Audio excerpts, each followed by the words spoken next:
Welcome, episode 47. That was muted, wasn't it? Start as you mean to go on. Yeah. The reason that's funny is because we literally just did a reel about the clap and the timing of it. So, yes. Anyway, for those tuning in, for episode 47, Fuel and Fire Podcast, the Bristol Metal Quarter podcast. As usual, we are in the Gryphon. We have our guest host been with us. Yeah, Ben, yeah. Hello. Once again, it's lovely to be back. It's lovely to be back. And this time with a different hat on, because you're not with Vulture God or Epimitheus. It's I am entirely not, no. just to be a guest host and have fun. I mean, I still am in both bands. You are, yeah. I'm here as me. I'm not representing anybody necessarily, although I'm sure I'll have things to say about both bands at some point today. Well, funnily enough, I think when we get to what's coming up, you have a very busy weekend in I do. a few weeks' time. I do, yes. We'll get to that in good time. We will, in about 2 hours' time. How is everyone doing? How's life been?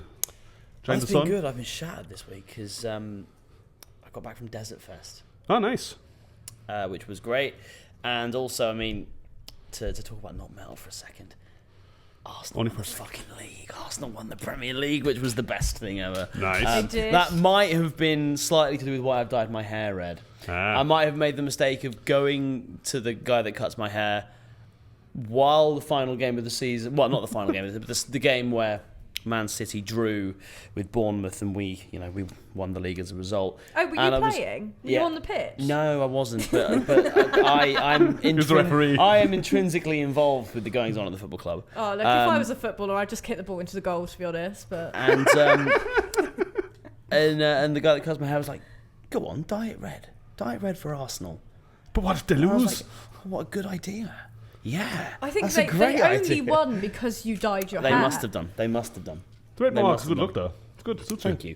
I do think the unintended consequences that I look slightly, I'll turn sideways. I look slightly like a Roman centurion helmet. I mean, what's wrong with that? But I quite like it. Yeah, nothing wrong with there that. are worse things to look like. Absolutely. But yeah, Desert Fest was fantastic. I did like your Facebook picture of the arse. Yes. It's not of an arse. It's obviously at the stadium. It's a picture of me at the stadium, and oh no, I haven't managed to get the full name Arsenal in. Oh no, it just says oh no, terrible. It says arse. Oh no, That's really funny. oh no. And the other 20,000 people doing exactly the same photo. They must do. Yeah. They must do. How would you not? If you don't have a sense It's of humour. such a good opportunity. Yeah. It's literally massive bold letters. Yeah, to get a silly picture. Arse. Yeah. But the main reason I was in London over the weekend was for Desert Fest, which was fantastic. That's cool. Was it full weekend? Yeah, I went for the full weekend, so it was Friday, Saturday, and Sunday, the full weekend. That's generally how it goes. And then I did something which I've never done after a festival before, and taken the day after it off of work. Isn't it glorious? Oh my god, it was such a good idea. I will be doing that again. Though I don't have to do it with Arc Tangent, though, which is the only other festival I'm doing this year, because the people at Arc Tangent have got their heads screwed on, and it's Wednesday, Thursday, Friday, Saturday. Well, yeah. So you have the Sunday built in As a day to shit out your liver, and which is very good. But yeah, it was also nice. Desert Fest is particularly cool because if the weather's a bit questionable, as it was over last weekend, all the venues are inside. Oh, nice. All the venues are inside. You have to walk between them, obviously, but otherwise So it's split between multiple venues. Yeah. So it was the Dev. They're all in Camden, like 10-15 minute walk away from each other. The Dev, I didn't actually go to any of the shows at. Then there was the Blackheart. Then there was the Underworld, which I went and saw a couple of bands at. And then I liked Underworld. the big venue on the first day was the Electric Ballroom. Yeah. And then for the other 2 days, it was the Roundhouse. So was it the one ticket that got you in everywhere? Yeah. Was it separate? No, it was the one ticket got you in everywhere. Oh, that's cool. It was really cool. That's good. Well set up. Isn't that where a few of the bands are now playing this week? Sergeant Thunderhoof played. Sergeant Thunderhoof opened the festival. That's pretty cool. And they were amazing. I'm a really big fan of that band anyway, so I will to see him on Saturday. I will be seeing on Saturday. We'll come back to that later. We will, absolutely. But yeah, I mean, who else was good? Because I think that's why John does the Bucks Fest, whatever he calls it, because it's the bands from Desert Fest, but he does it while they're still in the country, I think. Yeah. So it was kind of Sunday, Monday, Tuesday. Mm-hmm. Yeah, that's a good Wednesday, idea. It's a good idea. Thursday, Friday, Saturday. Who else did I see that was really good? Clutch were the best band, but they always are. Not biased. Definitely not my favourite band. They are my favourite band. Who really... Truck Fighters really surprised me. Really, really surprised me. I'd seen them before and they were good, but on Sunday at Desert Fest they were spectacularly good. And they've just released an album that I really didn't like, and they played quite a few songs off of it, and all the songs they played off of it were really good live. The way metal should be. Yeah. Like, you can have your album be produced really weirdly, and it just be guitar, really, and nothing else. And then you play them live with somebody who mixes it properly, and it sounds good. How it sounds should brilliant. Do. Yeah. They were fantastic. Green Lung were good. Also have announced they very UK much tour. are sort of marching towards being the new Iron Maiden. Really? Oh yeah, it's becoming, you know, a bit more theatrical and a bit more performative. But you know, there's a gap in the market for it, and absolutely. fair play to them for doing it. They were good. Fill it, right? Elephant Tree were really good. I don't know if you know them. They're sort of stoner metal, but quite progressive, quite sort of free form. They were really good. And yeah, Sergeant Thunderhoof were fantastic. Very really good. enjoyed them.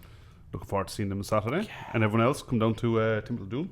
Actually, by the time you're listening to this, we'll have all been to Temple of Doom. We'll be talking about how great it was and how bad the hangover was on Sunday. And yeah, future. Woo! We're recording in the past. Exactly.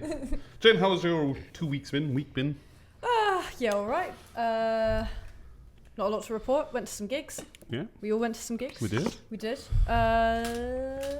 Yeah, good. Yeah. Right. Put me on the spot now. I did, yeah. I'm You were just about to take a... Yeah, I'm about to sip my beer. Well, let's Terrible watch timing. you while you Do take so, a and piss. then- Absolutely, tell just us. don't do that. No, talk amongst yourselves. How are your 2 weeks? While Jen's drinking a beer. Yeah, Tom, how was your 2 weeks been? Yeah, fine. Been to quite a few gigs. It was good. One of them in Machine Head, which is fucking great. Did you? I actually just don't remember you mentioning this, unless I just don't Where did listen to Machine you. Head play? Wolverhampton, weirdly. What venue? The Civic Hall? Yeah. Yeah, I saw many years ago, I saw Blackstone Cherry support themselves at that venue. That's a bit vain, isn't Support it? themselves. They played for 45 minutes acoustic, and then they went off, and then they came back on again and played for an hour and a half plugged in. It was great. Yeah, that's actually pretty sick. It was really cool. How were Machine Head? Who was support? Did they support themselves? It was an acoustically? evening of Machine Head, so there was no Oh, support. actually was. That's funny. 3 It hours actually of was. Machine 3 hours. That's a long time to play for. It was glorious, though. Fucking hell. What did they play? Everything off all the albums. Every single song they've ever written. No, they covered pretty much. They went into all the albums that they have, picked 3 or 4 songs off it. Did acoustic happy hour, which is something they started during COVID. It was Rob and Jared. They just kind of fucked around and drank beer and played acoustically, and then realised that some of their songs actually work really well acoustically. So they did a few of them, which I was like, just play the proper version. You don't need to know.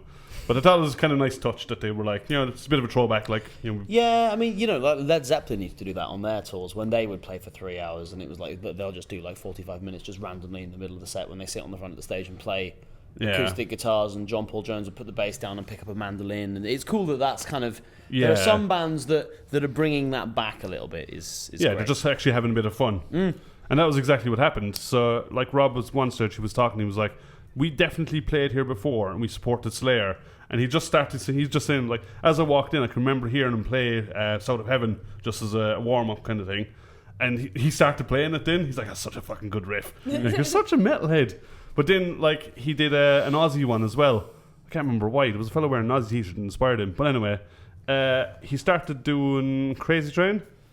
And he's obviously playing in drop F, so, not... Are they playing in drop F? Yeah, they're very fucking low. And you could see him thinking about it. He was like, oh, I can do this, but this is going to challenge me. Like, this is not the fucking tuning for this song. And all of them were just kind of going, okay, this is a problem, but... Put a capo on the 20 millionth fret and you'll be in standard again. Yeah, it was pretty nuts. Well, yeah, it was good fun. What else has been up to? Work, that's never fun. Yes. Pays the bills, so... It does. Building airplanes. Well, I don't technically build them, I just design them. How many airplanes have you designed this week, Tom? Still on the same one. It takes a long time to design an airplane. That's reassuring. It is. Yeah, there's a lot that goes into it. Yeah, we can't just. I don't know. Sounds like you're slacking. It sounds like maths I can't do. And luckily, I don't have to do the math side of it. Other people do that. Oh, that's worrying. I just make things look nice, colour things in, and Cool. Yeah. Sweet. Yeah, it's pretty good. Good deal.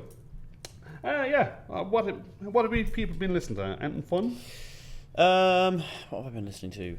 I discovered a band called Hollow Ship.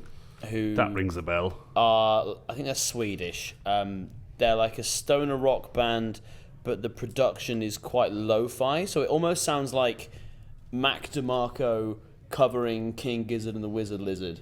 That's And cool. They're very, very, very good. Very good. How did you discover them? I think my girlfriend showed me them, and it came up on her Tidal recommended, which is making me want to sack off my Spotify and move over to Tidal. I can't say I've actually heard the title. It's just Another. it's one of the leading other streaming services that hadn't isn't paying for Spotify. missiles and all those kind of things. Yeah. Fair. Yeah, that was how I came across them. I've really enjoyed the new album by Failure, who are like a sort of they were sort of influential in the 90s. The sort of emo was kind of coming in the sort of early days, and they've kind of, they were influential to a lot of bands that were big in the noughties, and then they sort of came back and have done a few albums. They've done another one, and really, I've really enjoyed that record. Is it in the same good style or begun? Yeah, they've gone sort of a little bit more expansive, a little bit more progressive, but yeah, they're really, really good. What really heavy albums have I listened to recently? I'm very excited for the Monolord album. When is that out? I don't actually know when that's out. The singles off it have been really good, though. I think they've kind of got into a bit of a weird place with their last couple of albums where the songs are just needlessly long. Right. And this is from Like the it's guy. trendy. This is from the guy in the guy in the stoner metal band. The songs are just and they don't go enough places. Don't you have a 12-minute song on your... There's 10 minutes. 10 minutes. That's just their intro. But this album sounds like they're going to be sort of reining things in a little bit. Good. Which, and sort of cutting down to sort of 6-7 minutes. 6 to 7 minute songs, which is good. Yeah, I'm looking forward to that one. And the Darkthrone album, of course, which we'll talk about we'll later. talk about in a moment. Well. Jen, how about you? Listen to that in fun? I listened to some Austrian Death Machine yesterday. I love them. They're so much fun. Yeah. Love them. Yeah. No, if I know that my client is going to put on something fun, I shall bring a speaker with me and let the client be in charge. Nice. And he chose to put Austrian Death Machine on, and I wasn't mad about it. So yeah, had a nice day of working and just being like, oh, go to the chopper. The only Yeah, downside sick. of that band is that it's That's Austrian. Yeah. I was like, why do I know that band? Yeah. It's the Arnold Arnie Schwarzenegger. band. It's the yes. Arnie band. only downside of that band is Tim Malbesis is involved in them. Oh, I don't know who that is. As the I As I Lay Lay Dying guy who tried to murder his wife and then claimed on Oh, his I drugs. didn't know and- about Be this fair, gossip. he tried to have somebody else murder True, her. true. You know, And then he blamed the steroids. that hugely mitigating part of that story. Oh, I somebody didn't else. do it. I just paid for someone else to do it. Yeah, so he went to I prison. didn't realise and- he was involved in that band. Yeah, it's That's a, a real shame. It is. I just didn't know that this was any law that I should have been aware of. He's just an It's a arsehole. law LAW that he should have been aware of. I didn't know you couldn't order hitting your wife. God.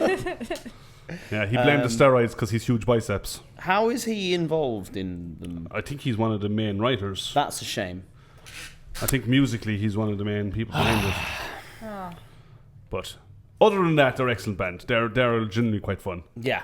Like, who doesn't want to hear Arnie in the middle of a fucking breakdown? Like, That's going to be one of those things that I am going to forget. yeah, and enjoy listening to Intentionally, it. Yeah, you know. absolutely. As long as it's Arnie's voice, not Tim Lambesis' voice, I can forget that he's I think the guy who does Arnie is a different guy anyway, because I don't think Tim can do that. Oh, I didn't realise that they had an actual vocalist as well, because like I heard the last time I heard their stuff, it was really early stuff, and it was just Arnie quotes cut, which I didn't realise they'd stopped doing, but that it would make sense. I mean, there's quite a market for that sort of thing, isn't there? There's that band that what are they called? The Nirvana cover, Elvana, because they have Elvis singing. That is a fun thing. I've always wanted to do a Megadeth tribute band with Morrissey singing. Hello me meets the real me. That'd actually be way better. I think it'd be brilliant. It'd be way better. Dave Mustaine is a vocalist that lots of people don't like, so let's put another vocalist that lots of people don't like for different Which reasons. is better. Yes. To open for them, you can have the Smiths fronted by Dave Mustaine. That would be great. That would help. Punctured bicycle on a hillside. You're very good, actually. That's yeah. I think this should be your next project. Yeah. I'll practice. I'll get practicing. You on could it. have an don't need entire to. album of various different styles. That's already quite a market for that. Yeah. There's a couple of guys on Instagram that do, but like whole songs in the style of. Yeah. Of I know other one of them artists. that you're talking about. Vincent something or other. Yeah, that guy. The one I really like is called Mac Glocky. He does his main artist that he's really good at impersonating are like Deftones. Nice. And he's very good at the Smashing Pumpkins.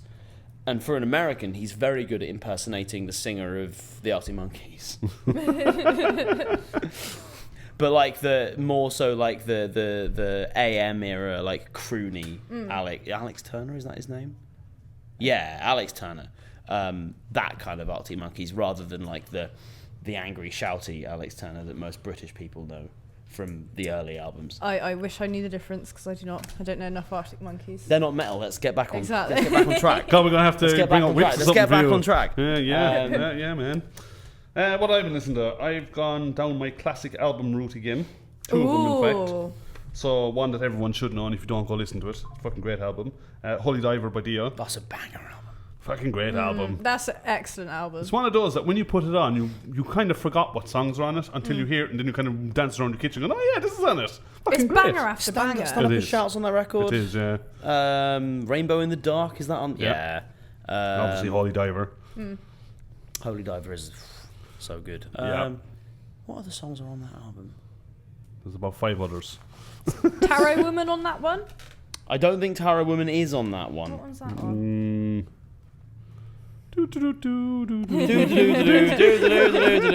Everyone Google the album so we don't look stupid. If I only don't we want to had play the technology. song. I don't want to play the song. I want to see what tracks are on the album. Oh no, Tarot Woman is on Rising. I thought there was a song called Gypsy. Caught in the Middle's a great track. Straight Through the Heart's a great Oh, I track. forgot that one, yeah. Oh, yeah, very good album. Very, very, Oh, very good album. Self-Portrait's a banger. Yeah, I do like that. Oh, album is a that the lot. right one? No, I'm looking at the wrong I one. really. That's I'm Richard looking at Blackmore's Rainbow. Rainbow. Self-Portrait is a banger. I love Rainbow. Which is So does Jen. Jesus. I almost think that Rise, my favourite Dio record. Oh, obviously my favourite Dio record is Heaven and Hell by Black Sabbath. Yeah. But then underneath it, I think Hungry for Heaven. Rising by Rainbow just pips Holy Diver. Nice, yeah. Something I've been doing. I've been trying to go back into the what's classed as really influential albums, and to listen to it again rather than putting it on the background, just It's a actually good sit thing and to listen to it, and then kind of remember what it's inspired, like where it came from, what was before it. It was quite That's fun. a good thing to do. I didn't realise we were talking about like generally listening. I thought we were just talking about new stuff. No. I've done the same thing with Caius. I've started listening to Caius again a lot. KYUSS, right? Yes. Yeah. Oh my god, they're such a good band. Are they still going? Are they still a thing? No. John Garcia, their singer, headlined Desert Fest in a band called Hermano. All right, cool. They were really cool. He's a very good performer. And he still sounds really good. He sounds like he takes care of himself now rather than the partying they all did back in the day. I feel and like a lot of, obviously the guitarist is Josh Homme from Queens of the Stone Age. Yeah. And they all very famously fell out with each other, which is how the band stopped. And then Queens of the Stone Age started, and then That was the the rest is history, they say. Yeah. I love Queens of the Stone Age too, but Caius are heavier and a bit nastier, which is cool. Other classic album I did, kind of thanks to the heavy metal quiz, which came second in again. Again. But we are atop the table, so... We are. Sorry, I didn't join you last quiz night. No, it was a folk metal one, and it was... Yeah, I would have been a hindrance rather Well, than you a said help. that before, and you've done really well, so, you know.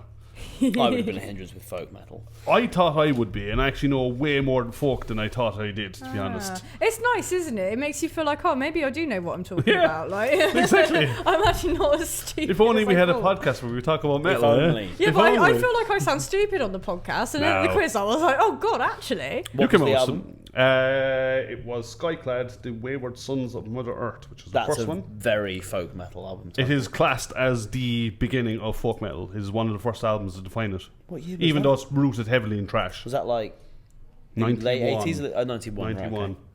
Interesting. So yeah, so when you listen to it, it's trashy with folk elements rather than what we know as current folk, I would say. Well, a lot of folk metal now has kind of drifted in slightly more of like a black metal direction. Yeah. Yeah. Thrash isn't the genre, the subgenre of metal that I would like, that would immediately spring to mind to me as like, this is a really good place for folk to happen. Yeah. Yeah, I mean, yeah, admittedly. And then one that wasn't a classic album, which was, I just felt like, and I don't know why. Someone mentioned the band, and I was like, oh fuck yeah, I'm going to check that out again. Surgical Steel by Carcass. Oh, it's Oh, a great yeah. record. What a fucking album that is. It's a great record. Very different from their earlier stuff, and I'm pretty sure that was kind of like Creator, you know, when they came out and did the I think it newer was- melody stuff, It sounded a bit like they were trying to make a sequel to Heartwork rather than which is also a great album. whatever the fucking first couple of, one of them is called The Reek of Putrefaction. That might be the first album, which, you know, it's one of those albums. We'll come on to this slightly more when we talk about the Darkthrone record, but I like what it is conceptually more than I like it. Fair, okay, yeah. Because I think bits of that album, I kind of find the same thing with the first couple of Napalm Death records too. They sort of verge on unlistenable. Well, yeah. They do just about fall the right side of it, but I think with Carcass, by the time they got to Heartwork, they're like, they had really tightened themselves up and they'd written a really, really good. A lot of people will be they don't like mellow death, but I quite like it. So do I. I think it was a real good move by him because it's still fast and aggressive. It's got their kind of nasty edge that they had, and there's through some really wicked melodies over the top of it. Yep, And, I think as long as the melodies are good, melodic death is great. Yeah. I think some of my favourite death metal bands are like At the Gates. Yeah. Carcass is mellow death type stuff, and I think a lot of that it gives something a bit different to death metal. Yeah, I totally agree with you. One of the things I've got from this podcast is I've always said melodic death and blackened death are two of my favourite genres. And when you get into it, you kind of compare bands of the same label and are completely different. And it's such a wide scope of, you know, Arch Enemy are also melodic death. With those genres, they're like fusion genres, aren't they? So it kind of are you more black metal? Are you more towards the, like, Behemoth are much more towards the black metal end of blackened death, whereas, you know, there are other bands that are much more death metal with a bit of black metal influence. It's like grunge as well, like being like hardcore and metal doing this, and so you've got bands that are considered grunge that are much more towards the punk end of things, like Nirvana and like Mudhoney, or you've got like bands that are right over the metal end, like Alice in Chains, and then somewhere in the middle you've got Soundgarden and Pearl Jam doing bits of both, and kind of fall into somewhat the same, but yeah, I know what you mean. Really, it's just because they were all from Seattle. Well, yeah, that's kind of a bigger part of it, to be honest.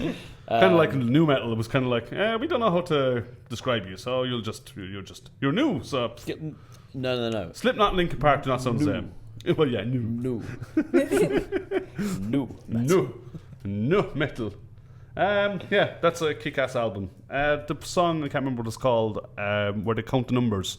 I've always wondered if there was an idea behind it. So it's just him screams numbers for half the chorus verse. And you're just like, what do the numbers actually mean? It's a really long number he spells out. And you're like, well, like there must be something behind it. Like maybe it's his there must be phone number or something. Or his parents' phone number in a different country or something. I don't know. They are well known for putting quite a lot of thought into their lyrics for such what I mean. a So band. I feel like there's something behind There those. must be something behind it because I know that like on the first couple of records, a lot of the lyrics were lifted directly from medical textbooks. Yeah. Well, they were kind of part of the gore grind stuff, Yeah. and you know. They invented it. Well, yeah, they are the definition of it. They are the gore grind band, as well as also kind of being partly responsible for inventing melodic death metal. That's probably a bit more up for debate, I would say. Slightly more up for debate, yeah. But Yeah. they were around about. There's something quite satisfying about listening to a band that is talking about, like, they've ripped their lyrics out of the surgeon's manual. Like, there's something really soothing, weirdly soothing about that. Yes. That they're talking about, like, precisely cutting someone's leg off. And you're like, oh, that's a bit That's savage. it's like true crime, isn't it? People like that. Oh yeah, no, that makes sense. I I don't was know. going to say, like, what do you mean soothing? But then that comparison, I'm like, oh yeah, I want to relax. Let me just watch some murder.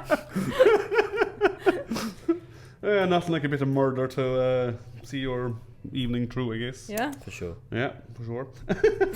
So yeah, some albums that are coming up after this episode comes out, which I can't remember when it comes out, but it'll be after it, I hope. Yeah, it will be.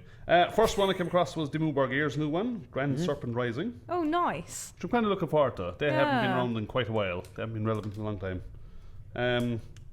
Yeah, kind of symphonic black. You can't really go wrong with it. It's good. So I haven't heard anything of it, but I'm going to give that a listen because that will be fun. Next one was August Burns Red, which is Seasons of Surrender. That's out June 5th. A bit of metalcore, so generally love it. Oh, my favourite. Yeah.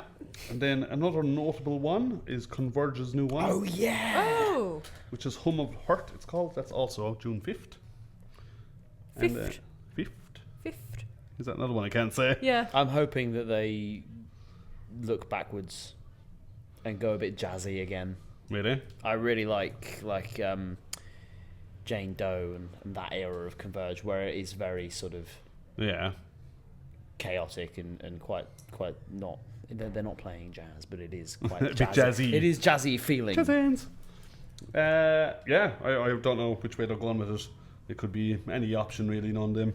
I saw them at Arctangent a couple of years ago, and they were really, really good. Yeah. Really good live. In fact, I think I remember you had a story about them. One of the times we interviewed you. Maybe not. I don't think it was Converge. Have you seen them more than once? No. Huh. Just that time. One time at Arctangent. Well, maybe they'll go on tour because the new album out. So, never know. And I feel like they do well in Bristol as well. Yeah, they would. think Where would they they would have- play? Fleece Exchange, maybe. Yeah, they could play the Fleece or the Exchange. Oh my god, I saw Kowloon Walled City. They're a band that you should check out if you don't know them. Can you say that again? Kowloon, Right. Kowloon, That's, Walled City. That's a name and a It half. used to be a real place Right. in Hong Kong. Like there used to be like a military barracks, and then they built like a city around it, and then they just packed more and more and more into these high-rise blocks of flats. It was, and like so it was like the most densely populated place in the world for a while. Yeah. And then the Chinese government tore it down. The band are called that, and it's like doom / noise rock. Okay. And they kind of all the guitars are quite clean, and they are very, very, very, very good at like finding a nasty chord and letting it just ring. And you might have to check For your like- underpants afterwards. Not even that, just letting it ring for an uncomfortable amount of time. Ah, They're very good at like building and releasing tension. They're really cool, and they were very good at the Fleece at the Exchange. was that recent? Yeah, it was 3 weeks ago. Yeah, okay. Really, really good band. They were great. Converge could definitely play that stage. I don't know would they, but they definitely could. They might be a bit on the big side for that. Yeah, but there are no barriers, and I feel like they'd be into that. That's why I originally kind of went there. I was People, like, but the stage is a little bit high to get up on. yeah, and people don't know how to do stage dive anymore. No, they don't. They really don't. No, they really don't. It's kind of pathetic. Like, people will crowd surf up to the stage and they stand and go, I'm just going to step down. Oh, fucking jump in, you asshole. You're blocking my view, so you're going to jump. fully Jack Black yourself into the crowd. It doesn't matter if nobody catches you. The only place that's acceptable to maybe have an air of caution is the Fleece. Because if you jump in the wrong way, you go You straight don't into want the to pole. brain. You don't want to brain yourself on a pillar. Exactly. You don't want to do that. Although to be fair, the most stage diving I've ever seen at a gig in Bristol was at the Fleece. Weirdly, for I Hate God. Yep. That's not a Not a band that I would have thought would have had loads of stage divers. but I guess they've got a lot of their fans. A large portion of their fan base are like anarcho punks. Yeah, they've got that kind of crossover, don't they? Yeah.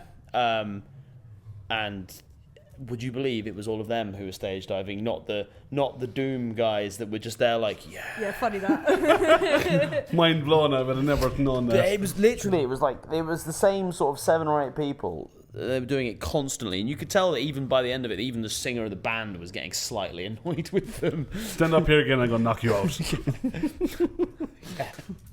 Yeah, it's... I will make sure you hit the pole. Yeah. I'm going to stand here, so when you're going that way. Those poles are lethal, don't hit them. Yeah. Broken arm, Gin, over My here. broken arm, yeah. Wonder what's injury people have gotten from there. There's definitely been Me, broken I collarbones. broke my wrist. You did? Did you? Yeah, at the Fleece. Nice. Oh, have you not heard this story? No. Yeah, I broke my wrist at the Fleece on one of the poles. Cool story. Yeah. Yeah. But there's more to that story. Come on now. It was a punk gig. I was Of course about it was. 16. It was an all-dayer. It was at, like band number 2 of this all-dayer. Sweet. So it was about 3 o'clock in the afternoon. Yeah, there was a real drunk big skinhead. Cool. And you know, I'm not exactly that big now, so I was definitely smaller when I was Yeah. 16. And I was just like a feral little teenager, so I was like, oh, I'm going to start a pit for everything because course. I'm a child. And Yeah. this big drunk skinhead like bashed into me into the pole, bent my wrist backwards like that. Did you hear a crack? No, but I just suddenly felt like I was going to pass out. Went over the bar like dying. Surprised they The didn't- wrist is going the other way. Yeah.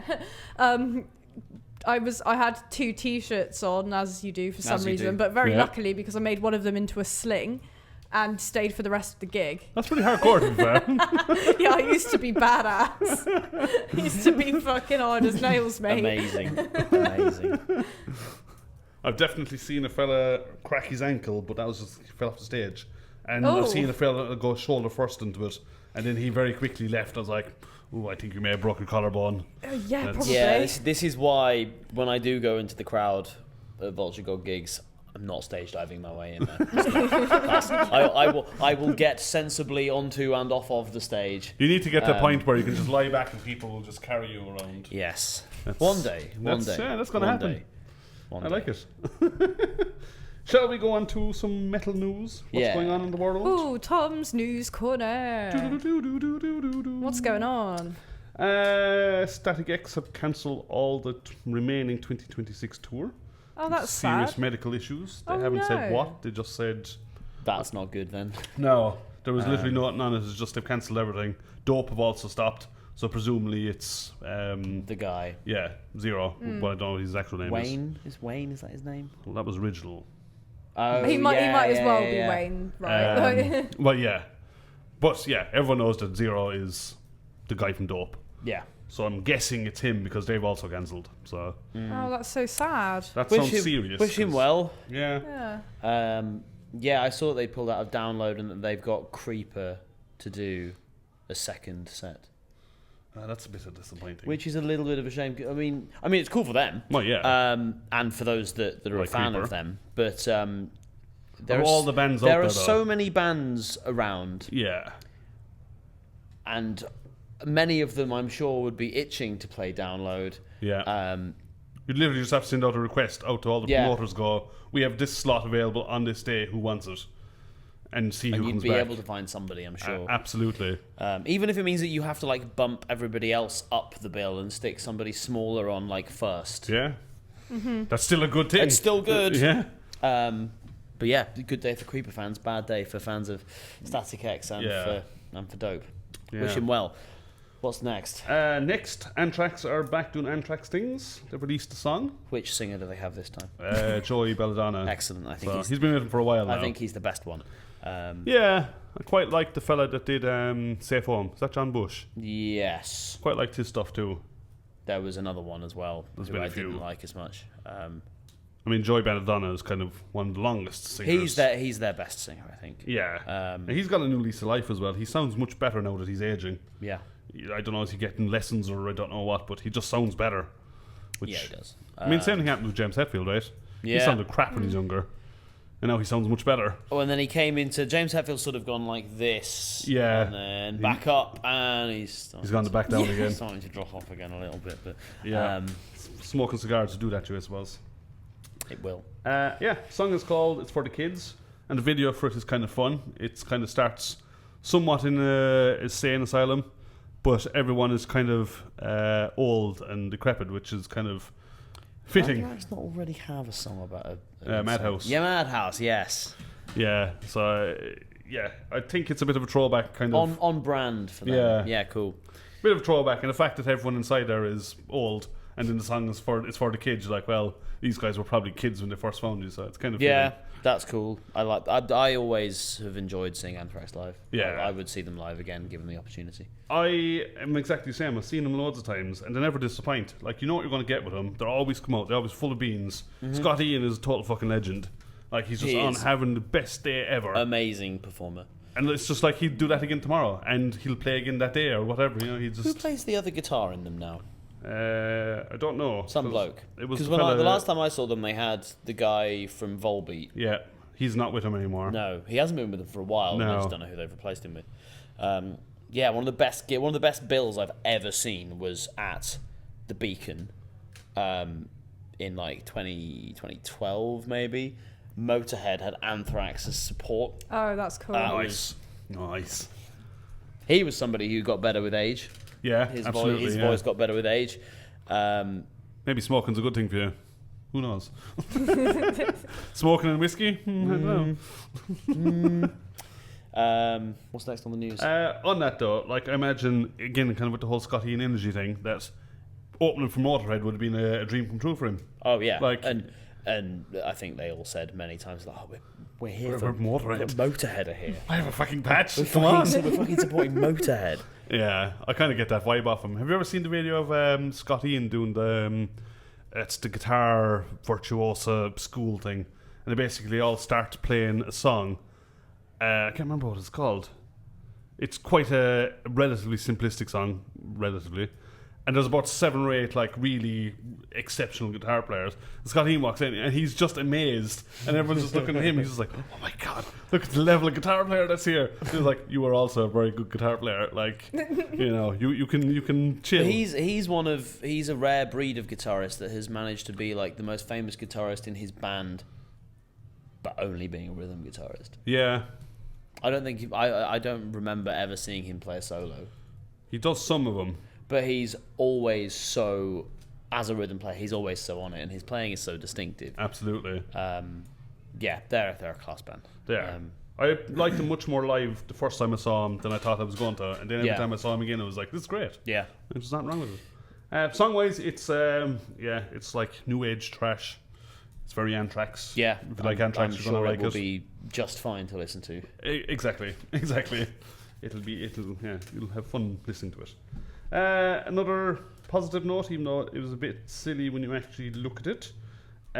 Randy Blythe let a fan with cancer shape his head, which is all well and good. This. Now the problem with this is he was basically on a 3 mil cut anyway, like, because he shaved his dreadlocks off a few months ago, so there wasn't a lot of hair to shave. Yeah. But it meant a lot for the fan. The gesture's very nice. Exactly. So she was very appreciative of it, and he didn't give a shit because he's like, yeah, whatever. Yeah, well, solidarity and all that. It's like, well, he does be doing stuff like that, though. He does. You know, like, there's that really famous video of him at, maybe it was Download? The security guard. And the security guard challenging him for not wearing his lanyard. Yeah. And then he's like, I'm about to, that's the stage there, I'm about to go on. I forgot my pass. And she's like, oh, okay, very sorry. And she's sorry. So, no, don't be sorry, you're doing your job. Like, you should have challenged me. That's great. This, yeah.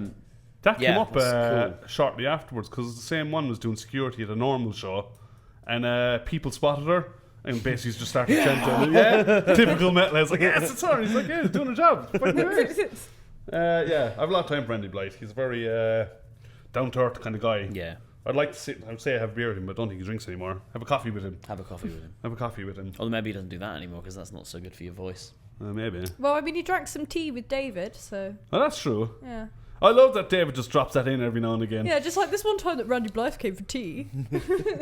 Go back the last episode we did with Dave from Black City, and he just randomly drops in that he had a cup of tea with Randy Blythe, and they had a great old chat. I was like, Brilliant.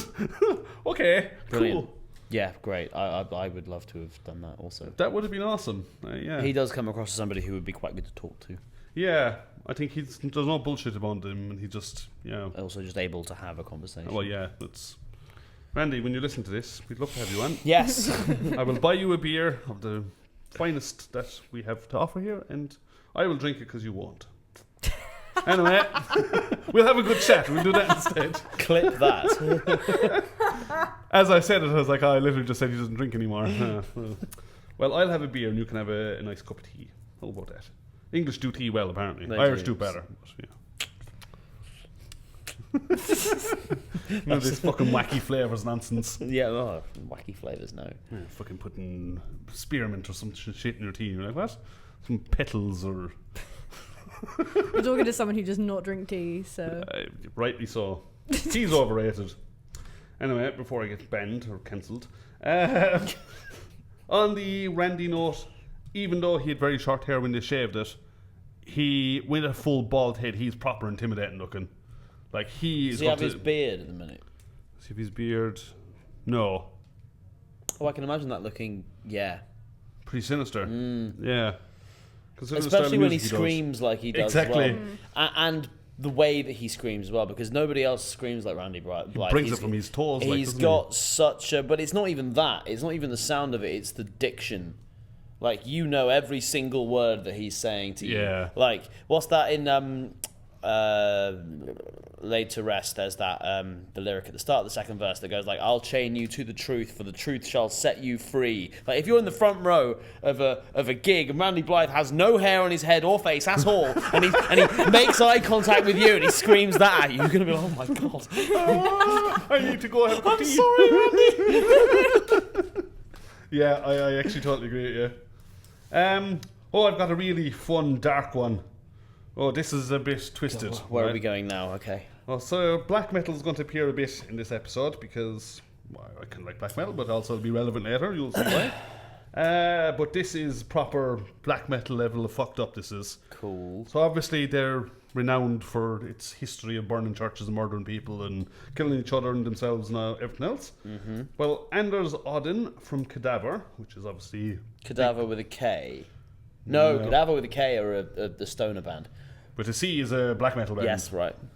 One of the kind of big original black metal bands. Yes. So obviously he knows a lot of the history of what went on. He has launched a one-day historic bus tour in Norway. Oh no. On June 26th. It's called Unholy 16. And basically it takes you on a tour of all the good stops, including Mayhem's house, where Mayhem's vocalist killed himself. The apartment where Varg murdered Euronymous. You can go there as well. And he's going to bring you around to all the famous black metal sites. Okay, that was not quite as bad as I thought you were. Where do you think I was going? I don't know. I mean, black metal does have a worrying amount of like extreme right stuff. It does. I was half expecting you to go there. That was why I was like, oh no, not a bus tour. But no, that's actually quite interesting, and I think it would be. So I've got two things with it. First, you're a bit fucked up to kind of go, oh, look, this is where his brains are. But again, it's that true crime thing. People do love it. But surely someone has probably bought the apartment now, or some crazy metal has bought it. Probably maybe did some paintwork, got rid of the blood. I mean, yeah, what are you going to do? Just walk past the house and Yeah, be like, I'd it's in there? assume the crime scene cleaners will have been in. Right. In the 30 years. So you're not going to get a bit of Euronymous bones or anything. Like, it's probably been painted a nice little family live No, there. I think most of those Varg has. Yeah, fair, yeah. Because Varg found him.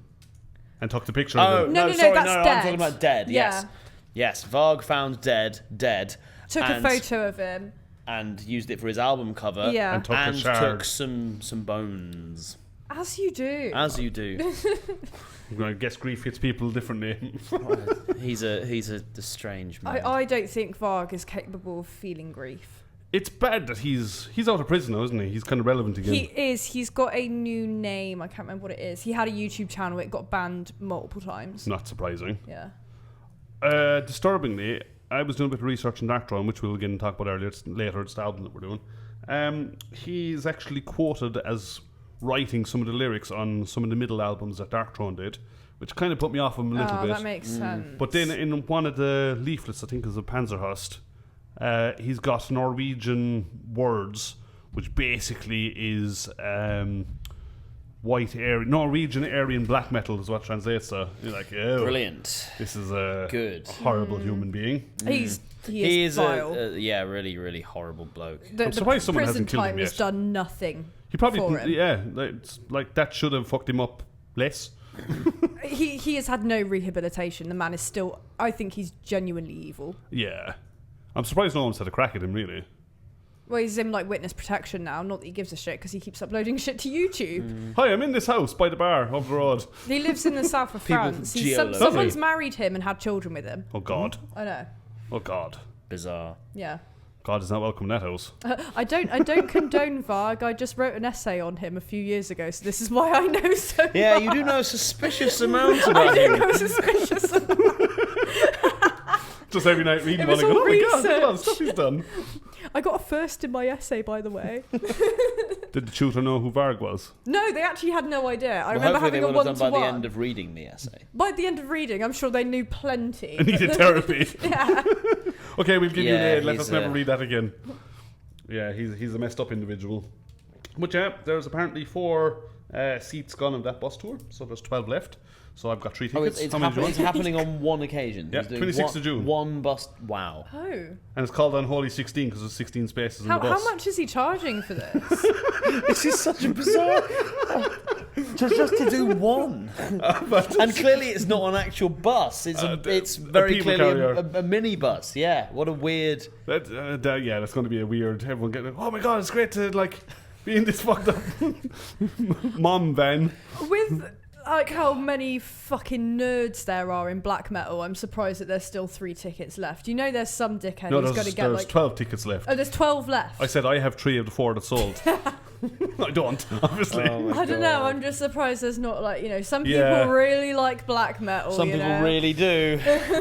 Yeah, no, not for me. I like. Okay, it might be interesting to see the church that they've now rebuilt. Like, okay, that's a church, cool, whatever. This is the outside of an apartment where some fella murdered himself. Yeah, cool. I mean, Norwegian churches are quite cool buildings. Yeah. I would actually prefer it if they just Did it show tour the churches? some churches. Yeah. Look what they could have burnt. So yeah, that's the weird black metal being relevant in today's thing. But someone's making money off it, so I guess he needs a bit of money. I don't know. But yeah, that's kind of all my news, really. You guys aware of anything going on in the world of metal that's worth mentioning? No. The hamster's doing work there. Well, I've recently got rid of a lot of my social media. Fair, don't blame me. Oh no, not I've still got the accounts, but like I deleted the apps off my phone Because it was draining your soul. Yeah. And in fact, I re-downloaded the Instagram app to post the picture of me at the Emirates. Sorry, with arse. And I then haven't deleted the app back off my phone. And I was thinking about it earlier today. Like that is like proper addict behaviour. It's there, so you could have it. I've got to. I simply have to get it back. And then I can't possibly. In fact, you know what? I'm going to delete it now here on the podcast. Oh. Going to do it. There we go. Right. Oh, he is doing it. Delete app. Fuck right off. There we go. And he's done it. Wow, Yeah. Well proud done. of you. Thanks. Well done. Before I had re-downloaded it, I had quite a lot of success personally having it on a laptop. Yeah. And So, on like, the laptop. Going on to Instagram.com. That feels every weird. time. Yeah, I know, right? But I would, I would go on, and like scrolling and reels aren't quite the same. That's because a lot of it's just fake now. Like, there's AI generated shit everywhere, and there's just Not nonsense. even that. It's just the reels function is just less user friendly on Okay. a computer, and so I would start like if watching reels on a phone, I'm just like. Yeah. With the other several million people. mindlessly consuming reel after reel after reel, and it's just not as good to do on the computer. Yeah. Which overall is a win, yeah. I would say. Absolutely. There's a weird thing now with series and stuff coming out, like Netflix and Prime and all those things that the directors, writers, whoever comes up with it, I guess, they have to write it in a way to know the fact that you'll dumbing down be... the plots and like reminding They basically tell you the plot yeah. at the start. Like straight up and kind of go... Because they know that people are watching it while looking at their phones. Exactly. So you can kind of hear it, and then when you see it, you go, oh yeah, this is great, yeah. But actually you've just been doing this the whole fucking time. Absolutely insane. Oh, it's sad, isn't it? It is. Especially if you want to watch it as a normal person without your phone, and you kind of go, oh, they just tell me what's going on. Oh, okay, I mean, I say it's sad. I am the person scrolling on my phone while there's some TV on in the background. Oh, I do that, but I make sure that, like, if I want to go on my phone, usually it's to play the New York Times crossword games or the new version of Scrabble that they've got. Nice. I'm addicted to that, but that's fine because it requires, that helps your brain. It requires me to think. Yeah. Mine's just for like pure toilet humour Instagram reels, to be honest. Which is exactly why I've just deleted the app. Exactly. The more toilet humour, the better. Please send it my way. I love it. But I will make sure that if I want to go on my phone while watching TV, I'm watching like something that I know. Like if I'm watching new TV, I have to make it so that I'm watching it. Actually watching it. Yeah. Otherwise, it must be doing terrible things to your brain. Oh, my brain is rotted. I've got the attention span of these brain rotted toddlers with iPad children. It is crazy watching toddlers with whole. like tech now though. Like, you give a 2-year-old a tablet and you know exactly what the fuck to do. Speaking of toilet humour, my 3-year-old nephew has got a tablet and he's autistic and really loves bathrooms. So his iPad... This is a different type of toilet humour. Yeah, his iPad is full of downloaded pictures of different bathrooms, and he will just be like, look, this is a green bathroom. You can't even be mad about that. Like, that's... No. That's one of the best special interests I've ever heard. Yeah, bathrooms. Bathrooms. And if he goes into any house, like the first thing he has to do is like, oh, can I show you where the toilet is? Where's your toilet? I have to look at your toilet. Wow. So, look. That's incredibly innocent. This kid is destined to be one hell of a plumber. Right? I've seen every bathroom in existence. I know exactly what you want. Wait until he's old enough to watch that Mitchell and Webb look, and you can show him the avocado bathroom sketch. I forgot about that. That's really good. But it's avocado! That is a fantastic level of toilet humour. Isn't it? I was not expecting that. This is a metal podcast. I'm just telling you about my disabled nephew who loves toilets. He's Maybe going to write a runs great in the novel family. someday. How did you spend your weekend? Well, we went to the bathroom showroom and we walked around it 4 times. It was amazing. Look, the kid don't need to go to any, like, you don't need to go to a park. He doesn't need to just put him in the toilet. Yeah, put him in the toilet. Oh, the sentence, my disabled nephew who loves toilets has really tickled me. That is the best special interest I've ever heard of. Absolutely. Wonderful. So look, some kids need iPads so they can go on Rightmove and look at the bathrooms. It's so fascinating, like how someone's brain, like why that triggers like the dopamine response for him. How does that happen? Because there are like the predictable ones that sometime a young neurodivergent boy will see a train and his brain will be like, whoa. or similarly, dinosaurs. That's another common those make one. Sense, right? But the trains don't. Your nephew's seen a bathroom and his brain's gone, wow. This is the greatest thing. It's like the donkey in Shrek having watched the Welcome to Duloc, and he goes, wow, let's do that again. After walking into a bathroom. Oh, that's so good. That's amazing. Fantastic. That was what an amazing segue that was. Absolutely. That's becoming a real. Brilliant. To my sister, mother of said disabled nephew, I'm really sorry. You've just But well done in bringing him into the your world. child, yeah, but well done, excellent parenting. Huge, awesome. Nice. Nice, we're all out of time. Good. The way all bands should be. Or not. Right, part of the episode, we should go through big gig announcements. It's been a bit quiet for Bristol. I've only come across one big one. It only got announced a few days ago, which is Green Lung, High on Fire, and Gnome. Are they playing Bristol as well? They are, That's yeah. a banger of a bill. At the Electric on the 17th of December this year. So it's all part of the same tour. They're doing a massive tour. Really, really, really good.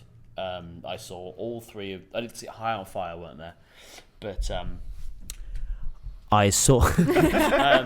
I saw Gnome were at Desert Fest. They were great too. And Green Lung were fantastic. So that'll be one hell of a bill. Saw Gnome at Bloodstock. Was it Last year, yeah. They opened on the Thursday. Yes. Closed on Thursday. They're just really good. Yeah. They're just They're fun. they're just a good band. Yeah, that'll be a great bill. I had no idea who they were, and then so everyone walking around Gnome hats. It's like, okay, we're in for something a bit fun here. I feel like I saw another big gig announcement, and I'm going, and I can't remember. Are Green Lung from London or Bristol? Yeah, they're London. they're They're London. London. They're London. Why did I have it in my head they're from Bristol? I don't know why. Is there another Lung? Are they I don't know, but I know that I've had the same thought and had to Google it. That's why I'm like, no, they're from London. Oh, So there must be a similar band then. That 21st of June. It's not as metal, but Glixen, big shoegaze band, are playing at the Exchange with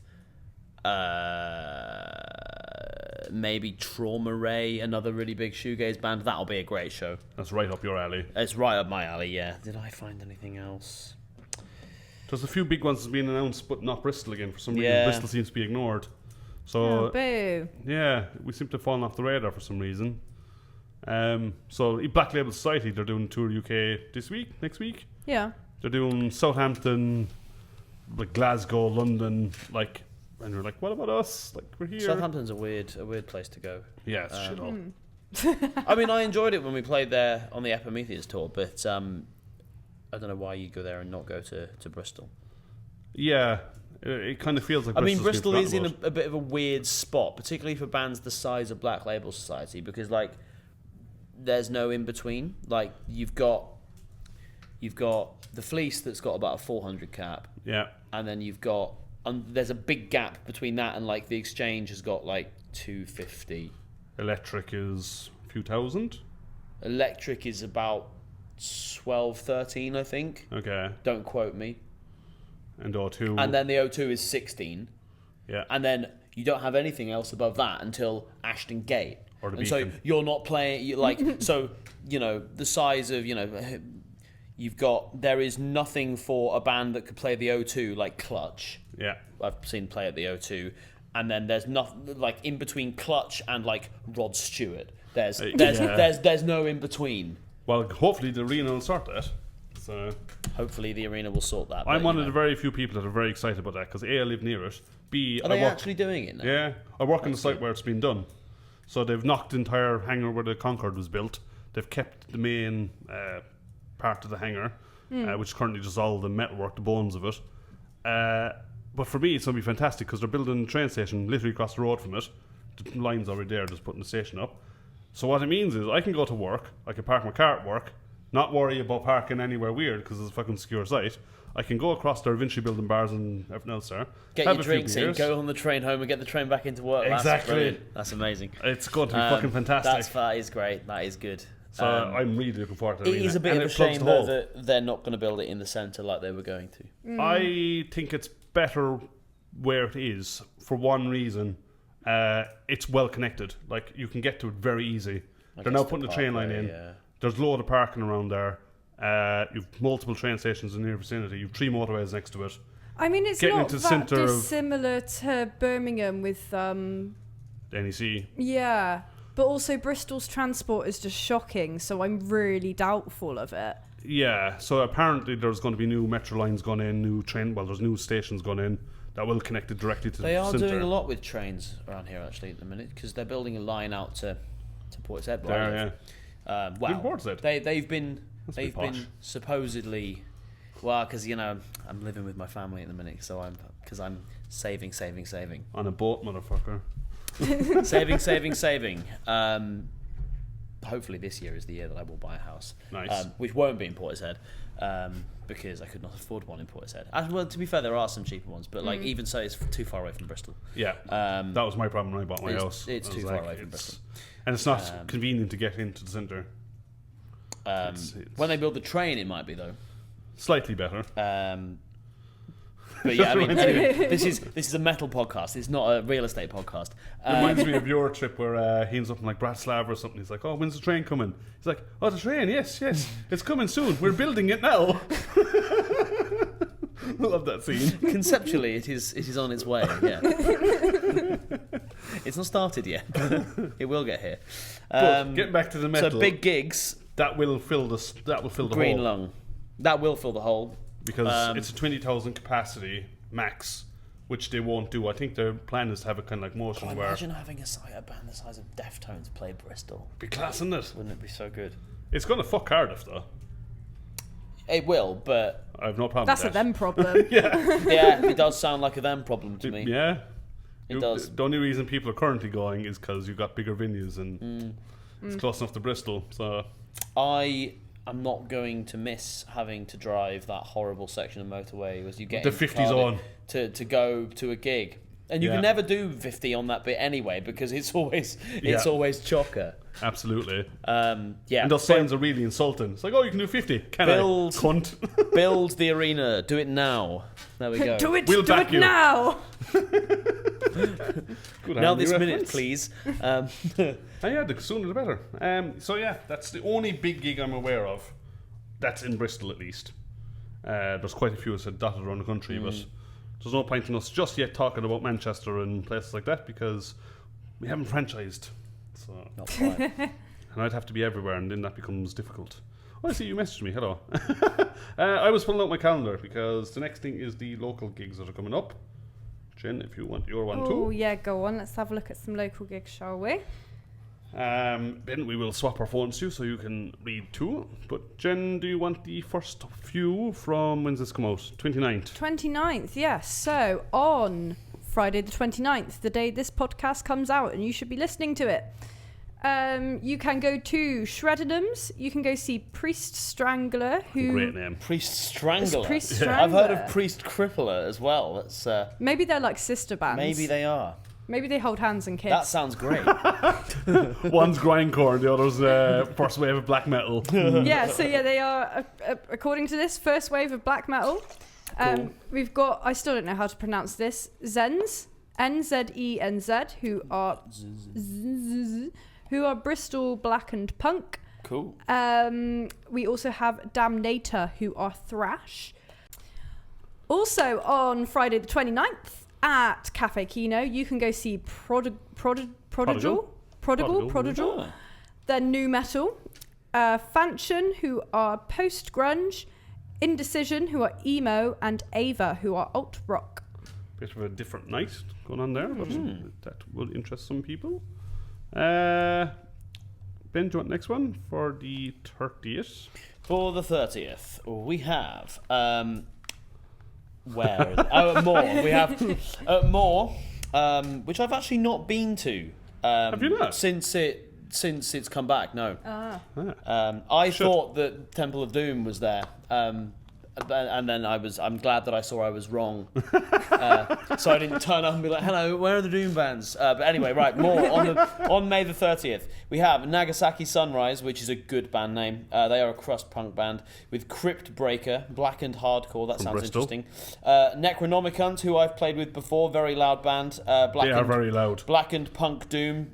They are quite something. They are one of the loudest bands I've played with. And in fact, I will talk about them soon because I saw them recently. Mortal Filth are headlining that. That's a great name. Oh no, maybe I've read it the wrong way around. But Yeah, Mortal Filth, Nagasaki Dungeon, Death Sunrise. and Roll. That sounds cool. That'll Yeah. be quite an evening. Yeah, that's going to be a shrieky evening of various different punk, doom, and hardcore, basically, which I'm okay with. I will get into Necronomicon later.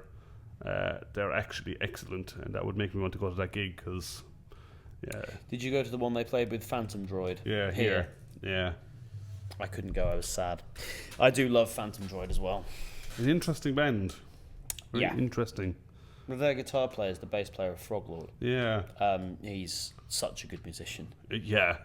When I kind of saw him playing guitar and then I found out afterwards, it's like, oh, that guy's quite talented. I think he plays cello on a couple of tracks on the upcoming Urza album as well. Ah. That's which cool. Which will be That's really pretty cool. Yeah, Luke's a really talented guy. Ours are currently trending quite a bit. I saw something about Yeah, I them. mean their new album they're in the pre-release cycle to that, and they've released a couple of songs that are really, really good. Aren't they playing Temple Doom? Yes. I think they are, right? Yeah. Yeah. I think tell they're you next I episode. think they're playing before I can get there, which is a real shame because I have seen them a couple of times. I saw them once here actually. They were really good. We'll send you the videos. Do Before that. No, after that? After that, yeah, definitely. 31st of May, we have in the Old England, which is a bar I actually quite like. It's quite a fun place for a gig. An interesting night of blackened stuff again. Seems to be a nice tag that people are putting on. stuff. Yeah, blackened stuff. So we have Docile, which is blackened crusty hardcore. That sounds wrong, crusty hardcore. Tides of Sulphur, which is blackened sludge. Now that sounds right up my alley. That sounds pretty good. Cryptbreaker, we've just mentioned, blackened hardcore. And the Byford Dolphin Incident, which is power violence. That's a fantastic band name. I don't get it. I What don't am I get missing? it either, but I don't care. It sounds cool. I assumed it was something very smart. Did the dolphins cause the incident, or were they the victims of the incident? Who's or to are the say? dolphins called Byford? Well, yeah. Maybe that's all there is to get. Maybe. It's just so ridiculous it makes you think. Maybe. And we are talking about it, We so are. you know. Exactly. Yeah, totally agree. Jen, you want the next one? Yeah, so Monday, the 1st of June, at the Exchange, you can go see Hollow Suns, who are alt rock, and Altara, who are grunge gays. Grunge gays. That sounds cool. Interesting tags in that one. I like that sort of thing. Grunge is doing a bit of a interesting thing recently. I know we don't talk about it much, but one of my friends is mad into it. But they're kind of doing a darker side of grunge. They're kind of some grunge bands are sort of verging into like emo shoegaze type stuff, which is cool. In fact, an album that I did listen to recently that I didn't mention earlier was the new Basement album, and they are like very good at doing that sort of grunge emo shoegaze thing. And I really enjoyed the new Basement record. I thought it was really good. It had a good cover as well. You shouldn't judge an album by its cover, but this was a good one. It was it looked like a cat, but like made of electricity. It was really cool. That does sound That's cool. pretty cool. It's got a cat in it, so we're all immediately, exactly. you know. What's the next date we're on? The 4th, Jen, do you want this one? You have a triple?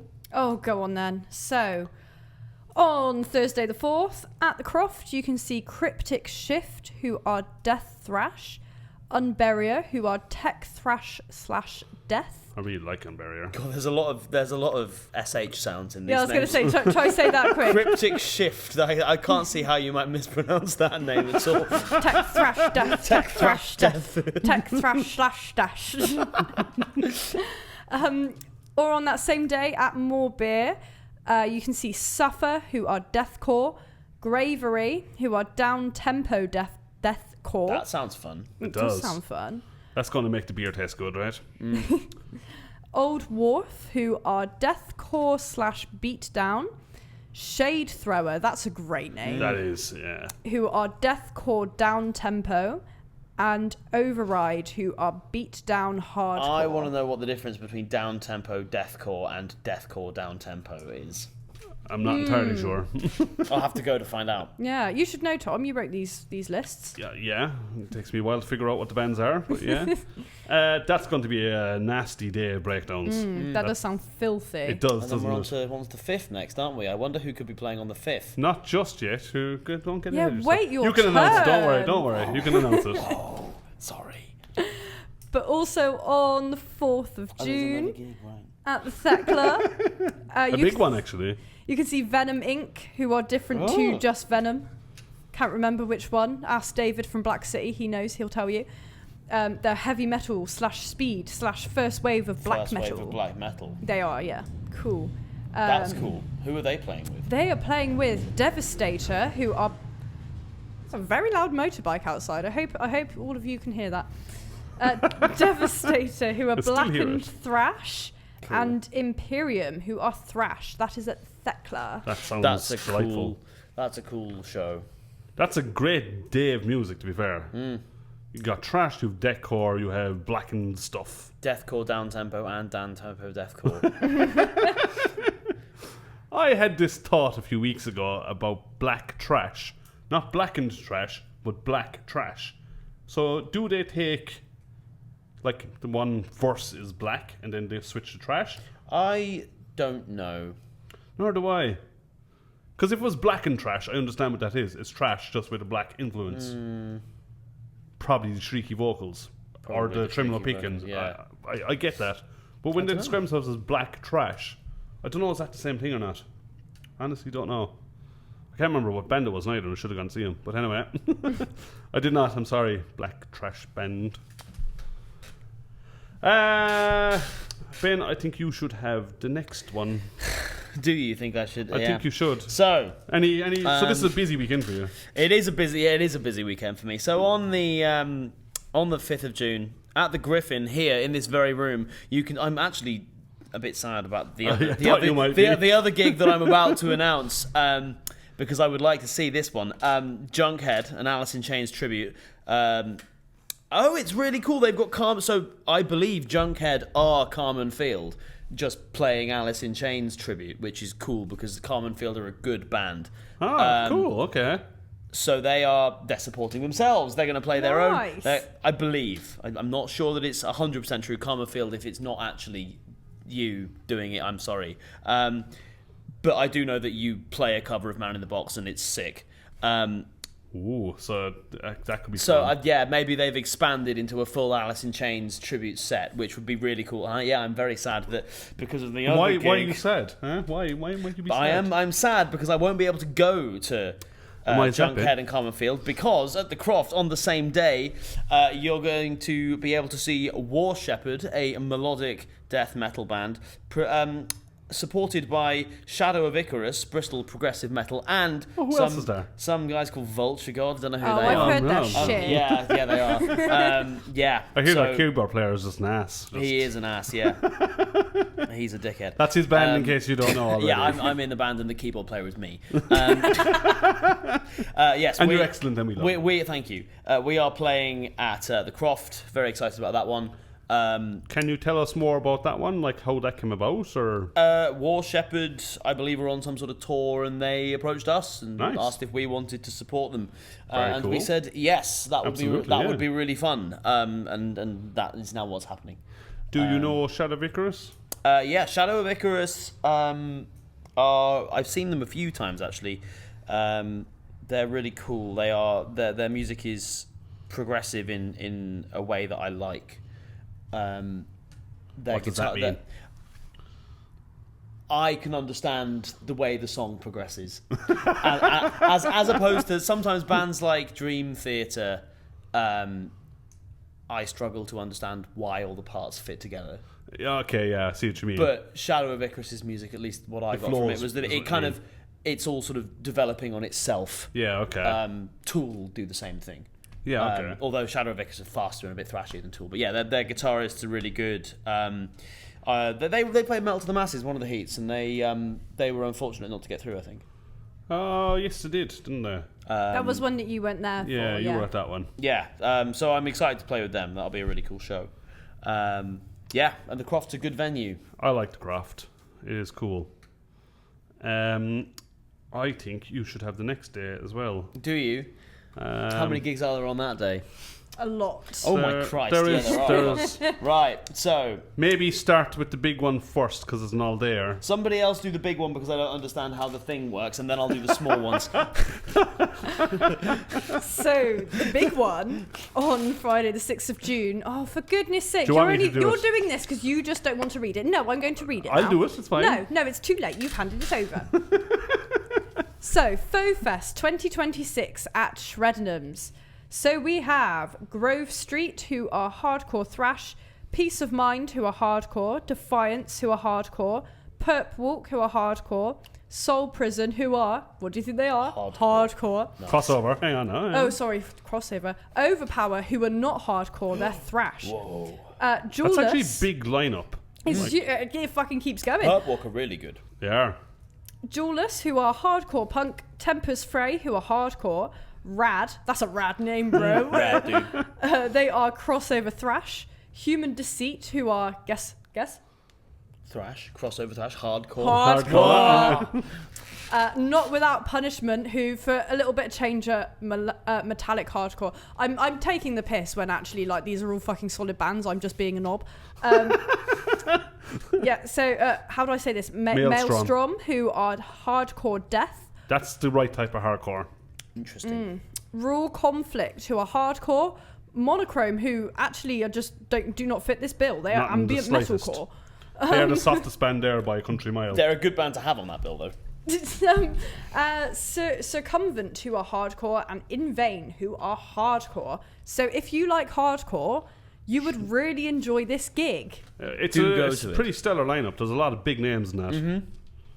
And Shreddenham's is a cool venue, and they have a stage that you can easily get onto and dive off of. Which might be appropriate for the day that's Yes. And then Ben, do you want the next two on the same If you day? don't want to see hardcore or crossover thrash or thrash, you could come here, in fact, to the Gryphon and see Speedstroke, who are a hard rock band supported by Hellenbach. That's a great name. Which is an awesome name. That's a great who name. are heavy rock. What's the difference between hard rock and heavy rock when it's at home? I think the heavy rock is probably more. Heavy. Yeah, it's like a boulder. If you want to see something that's heavier still, Yeah, and slower. and slower, you could go to More Beer and you could see Pantheist, who are legendary funeral doom atmospheric band. They are insane, and they are being supported by Cairns, who are a really cool atmospheric post-black metal band from Manchester.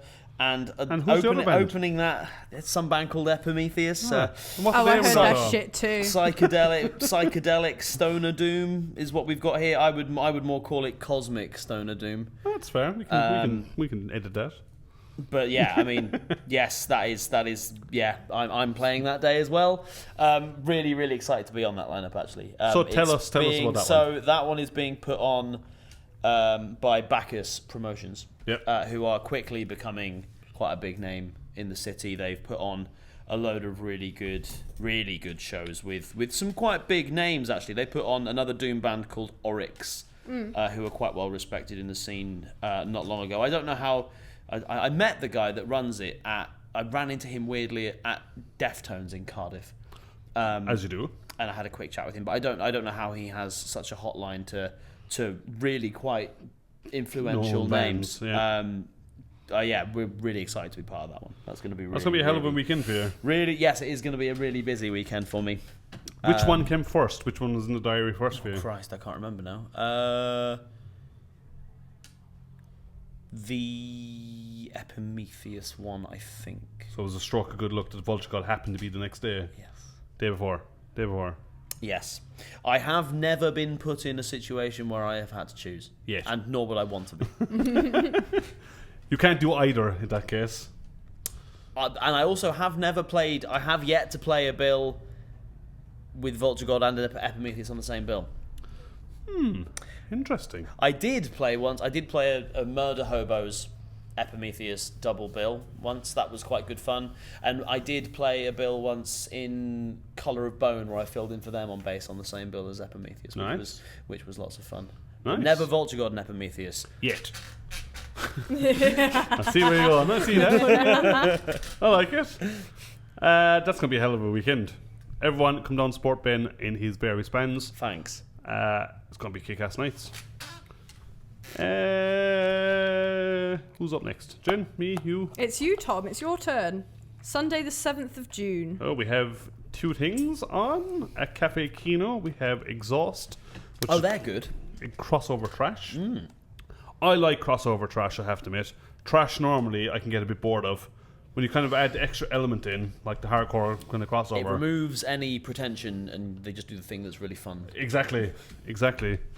Marta Saint, a prime example. They do it really well. Yeah, they do. They really do. And bands like Municipal Waste, I just think... Yeah. I don't listen to them often, but when I do, I'm like, yeah.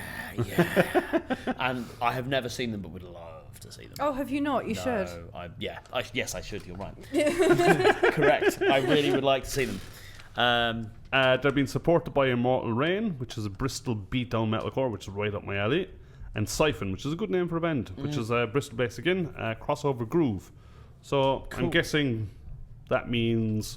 Well, groove is going to be something like Pantera or Lamb of God. Crossover, so that, but a bit more punky. Interesting. That could be quite fun. Or maybe they go down like the Sepultura Roots era Sepultura route. Oh, that could be cool. But a bit more punky. That would be cool. That would be cool. There's only one way to find out. There is. Unfortunately, I won't be able to make it. No. Because we have the Metal to the Masses semi-final part 2. Oh, that's on the 7th, isn't it? Yeah, of course. It is indeed. So starts at 4:30 for everyone that is listening, because I nearly missed that to the last semi-final. I don't know why. I assumed it would start at 7, and it was like, oh shit, I need to be somewhere in half an hour's time. Cool, yeah. So in that semi-final, you have another strong, fucking heavy night with Bear Pit, which is metalcore, who I've absolutely loved. I've mentioned them a few times. They are straight up metalcore, and it is fucking glorious. You have Augmentia, which is tech metalcore, so they're kind of got metalcore flavour, just a bit more tech-detty kind of... Techie. Yeah. Techie. World Error, so Dalen's other band Very in good there. Band. Very good band. Which I've written as kind of fusion cyber metalcore. He goes on fusion metalcore, I'm kind of more in the cyber metalcore, because the backing track's got like cyber vibes to, it's got kind of... They're really good. I like what they do, and I like their... They've got quite a strong visual identity. Yeah. As a band with the clothes they choose to wear while they're on stage. Yeah, they're good. I liked them when I first saw them, but I've really grown quite fond of them now. They're kind of... The tag from really works. I think it's something quite unique, and they actually do it really well. And Dalen's just fucking insane. Dead Rubber Dolls also playing, which I've done as alt metal. Love them. You played with them. I have played with them. The O2. Indeed, yeah. Entropic Rot, which is deathcore slam. They were brutal. They are brutal. They are. Oh yeah. When I saw them at their heat, they were brutal. Yeah, brutal in a good way. I said at the end of last year, Entropic Rot were the band that I was looking forward to seeing how they progressed this year, and they are fucking blowing it out of the park. They're getting so tight now. Like everything just sounds so good. I'm looking forward to seeing them again. And then your friends, Colorbone, are playing? My good friend. Well, I mean, Dead Rubber Dolls are my good friends too. But Colorbone are also my good friends. I'm very excited for both of them that they're in the semi-final with the chance to progress to the final. What's our that thoughts? Heat is anyone's game. It is tough. Who do we think? Do we want to do it? Bets for Let's each suggest one band who we think will go through. I don't know if I can, because I think I've actually not seen any of these bands live yet. Have you not? I don't think I have. Oh yeah, you weren't at. Oh no, I've seen Dead Rubber Dolls live. Sorry, but yeah, I haven't. For whatever reason, I didn't make a lot of the first heats for this Metal to the Masses, and just haven't caught them. It's a good semi. It's a good semi on that mind. That's what she said. Ben, who do you think? Pick two that you think might go through. I don't know. And there's no bias, Trent. It's just my fingers are really, really crossed for Dead Rubber Dolls and Colorbone, because they're my wonderful friends and they're good bands and they deserve to be in that semi-final, and they would deserve to be in the final if they get there. And will do well. And they will do well. Yeah, absolutely. For me, putting my friendship aside, the one of the band who I think, they definitely could go through and will go through is Entropic Tough, Rot. isn't it? Entropic Rot. I remember just them blowing me away. Yeah. I really like that band. What they've created is pretty special. It's monstrous. It is, and it's beautiful in the same sense, because it's deathcore. It fucking hits you hard, but there's a real subtleness to it. Yeah. I don't know how to describe it. So for me, it would be Entropic Rot, World Error, and Bear Pit. I it's going to be tough for sure. It's so hard to call. Any of those bands would really deserve absolutely. it. Any of those bands would really I mean, they got to the deserve semis, it, they all deserve to be there. You know, World Era, I watched from the side of the stage in their underdog semi-final, and I thought that they were. It was a shame for them that they couldn't get through. I thought they played really well. Yeah. I thought they actually played even better than they did in their Metal to the Masses heat. But you know, Battle of the Bands do work in mysterious ways that they work, and you know, it's always a competition, isn't it? But yeah, World Era would really deserve to get to the final of Metal to the Masses, as would any of the others. I absolutely agree. I'm looking forward to seeing who gets through, and I'm looking forward to the final, considering we already know who's going through. And then the final. The guest support for that night is the 500, which I haven't heard of for before. the final? Oh, sorry, for the semi. Sorry, yeah. For the final, obviously. The final will be Monochrome, yeah. A lot of people got a lot of hype about the 500. I don't know who they him. I can't say I know him. I know there's a band called the 900. I played with the 900. Is that the Tony Hawk's cover band? I played with them in the School of Rock experience. Your other band? My third band. Nice. That was a good show. That was spectacular. They were really good. The 900 were really cool. The 500 might be the progressive metalcore, apparently. I'm guessing they've done Metal to the Masses before, because the whole point you of it would is think, that, yeah, they probably won it somewhere nearby, or up the country or whatever. But yeah, I've never heard of them, but there seems to be a lot of hype about them, so that's good. Because I know last year they had the semi-final Vulture God got through. They had Convey play, who were they were the Gloucester winners. Yeah. Either last year or the year before last or the year before that. They were really good. I really liked them. Well, that was how we met them, and then we had them down for the Vulture God EP launch in January. That was cool. That was a good gig too. I enjoyed that.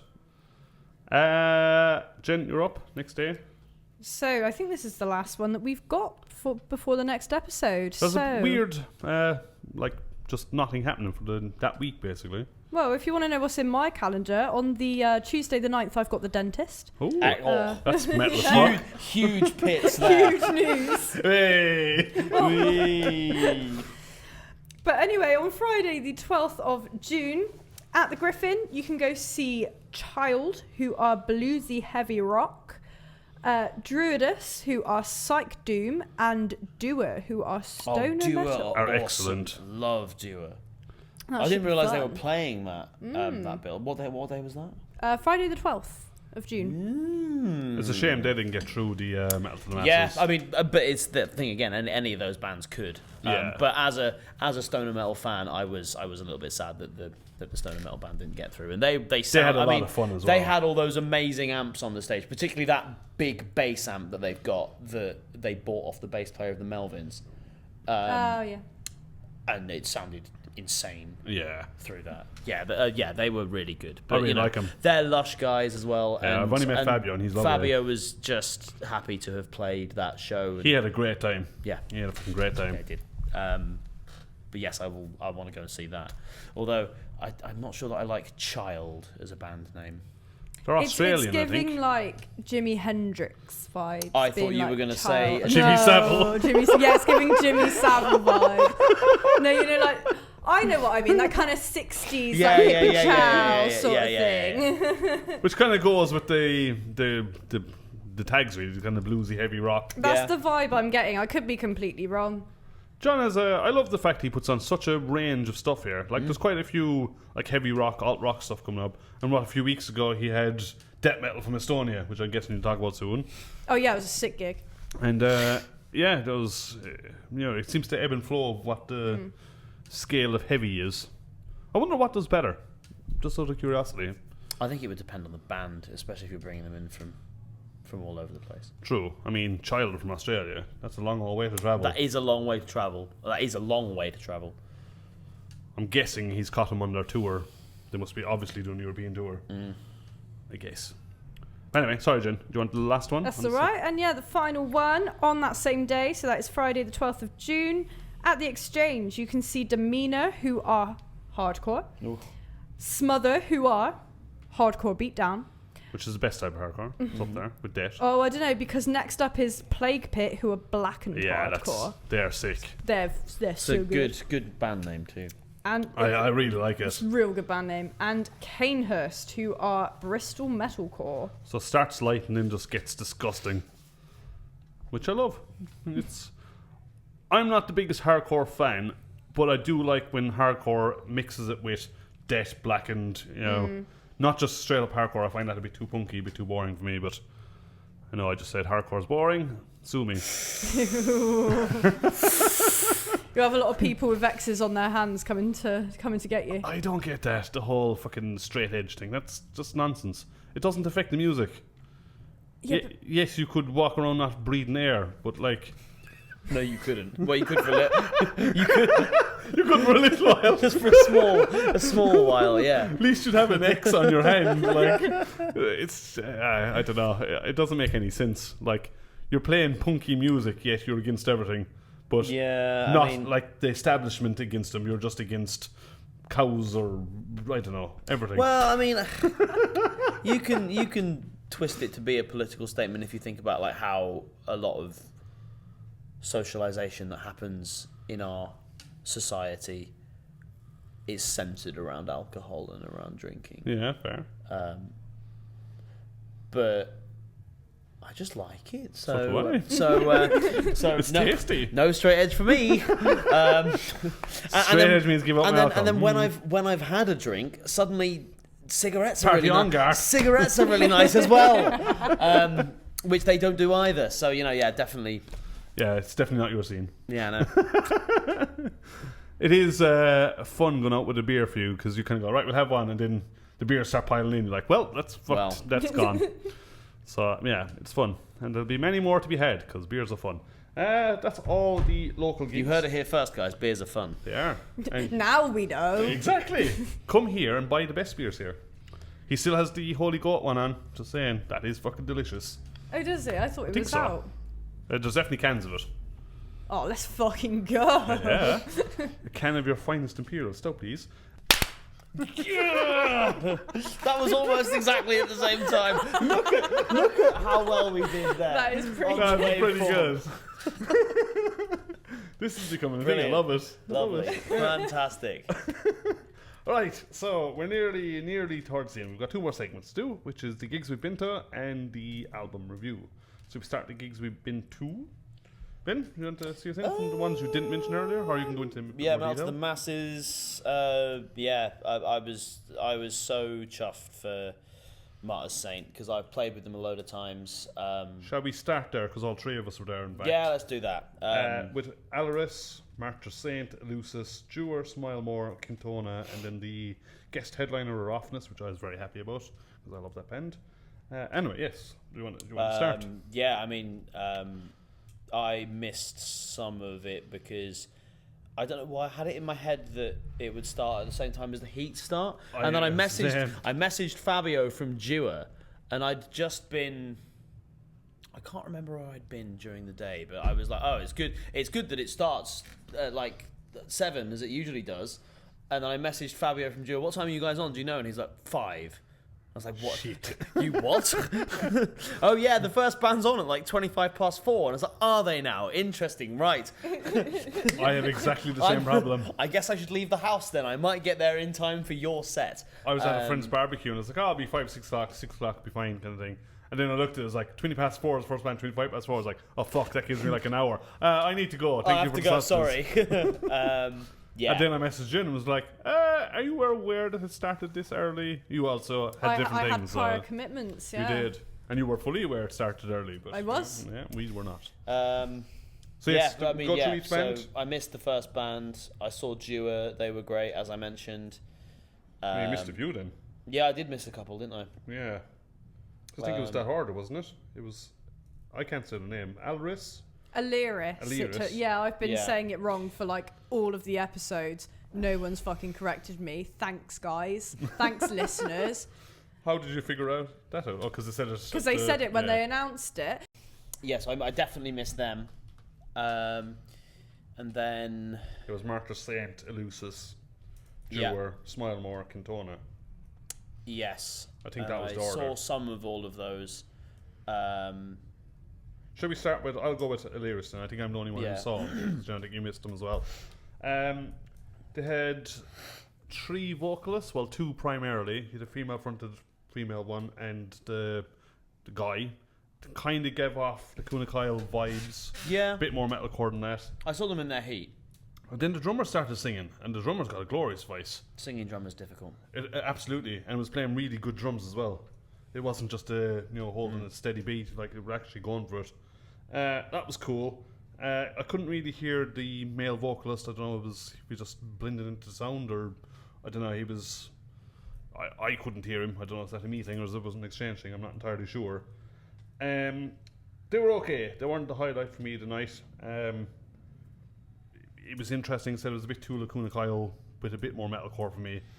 It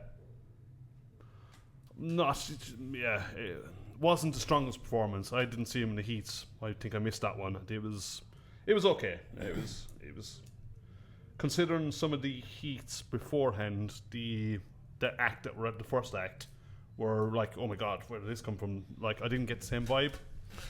I'm trying not to be negative. They still deserve to be there. I think sound-wise, it's quite difficult sometimes on bills that have that many bands on for bands that go direct into the PA. Yeah. Because that takes a little bit more setup time. And I think that, the 2 bands that I thought were the best on that bill didn't. And I thought they sounded the best. You were saying that all night, in fact, actually, as well. I was. But that's because I will talk the ears off of anybody who will listen about the virtues of using real guitar amps rather than going through. Why don't you fill us in? Let our listeners know. Give us a summary. 30 seconds, go. It just sounds better. Like, to have the volume on the stage makes such a difference. So the difference, what you're saying, is playing directly through the cabs rather than plugging into the PA that goes out the front.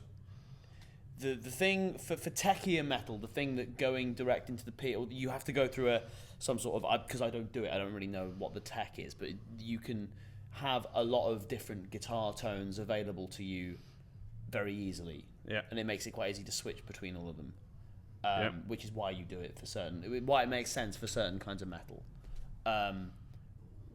But what I think you lose with that is the sort of power of being able to feel the amps. And which still put out a good sound. The volume that comes off the stage as well as through the PA. For me and the music that I play and that I like, it's. So when you play through the PA and stuff, then there's nothing coming out of the amps on stage. No. Sometimes you can. I think Johnny from Colour of Bone does. He splits his signal and goes a little bit through an amp, and some of it goes straight into the PA. So in essence, it's just easier, but it doesn't have the same wallop. I think. The best example I've ever had of it is when I saw Obituary support Testament at the Beacon last year. Yeah. And Testament were going through the PA. They didn't have any amps on stage. And it sounded good, but it sounded a bit clean and quite quiet, actually. Whereas Obituary had entire walls of Marshall washing machines. Yeah. And it sounded loud, and it felt loud, and it sounded nasty. The way it should be. Yeah. And I just think that's just what I want out of it. I want it to grab me. And I can see why a lot of bands do it, and it means that you don't have to lug amps around with you. Is another big thing. It makes travelling easier. But I'm an amps guy. I'm an amps guy, and I had I'd said to the guys in Martyr Saint that after their heat of their guitar sound got a little bit lost because they were going through the PA, and then I noticed that at the semi-final they were playing through the cabs, and they sounded so good. Absolutely. Let's go there. They were next on. I think they were next on. I think I got the order right. But yeah, let's go Martyr Saint. They came out swinging. I like that band. Those guys were kick ass. They were just like, right, let's go fucking go, Bristol. Yeah. Oh my god. Okay. Oh my god. And it's so nice because I've seen them a lot, and I've seen them because they're still quite young, but I've seen them quite a few times when they were much younger. And guys, I love you, but some of the early shows were not that good. This show, however, oh my god, it was excellent. I was just stood there, mouth agape. I didn't want him to finish, to be honest. it was so. They performed so well. Brandon, the singer, rhythm guitar player, is such a good worker of the crowd. They had great presence on stage. Like they knew where they were, where each other were. They merged the posturing of the thrash metal with the sort of the two-stepping and the hardcore bits. They did that really well. There wasn't too much of either of them. Drummer's really tight, bass player's really tight. I don't know how Amare, their lead guitar player, manages to play like that. He is so talented. He's such a good guitar player. So talented. Oh my god. Yeah. I was just so chuffed for them. Yeah. I mean, even if they hadn't gone through having played a set like that, because sometimes that does happen in Battle of the Bands competitions, I would still have been so chuffed for them having played like that. Yeah, it was so nice to see. I liked that, as you said, they blended the crossover thrashing really well. Like, they're fucking blinding trashers, and then like the singer would be like, what'd you say his name is? I can't remember his name. Brandon. Brandon. He was just like, where's my two-steppers? And the fucking crowd erupted. I was just like, wow, okay. Yeah, he had it going. They were flawless. There was nothing I could criticize them. It was an absolutely excellent show. Unbelievable. Jen, any thoughts? You did see Mark. I saw like the last 5 minutes of their set. They were fucking loud. They were, because they were playing through the amps. They had a big fat sound. I had because I got there late. I was literally like right at the back, could just about see them. They sounded fucking filthy. I mean, I've liked them since I saw them the first time. I don't know, like about a year ago. Yeah. And I'm quite gutted that I missed their set, to be honest, because I really do just want to. I think I said to you last year that I really hoped that they would have entered this year's. Yeah. And I'm really excited to see them progress. So I'm very, very excited to see them in the final. Yeah, I'm looking forward to see what they bring. I think it'll be cool. Then Elusis, which are your friends? Yes. I described them as somewhere between Alter Bridge mixed with Lamb of God.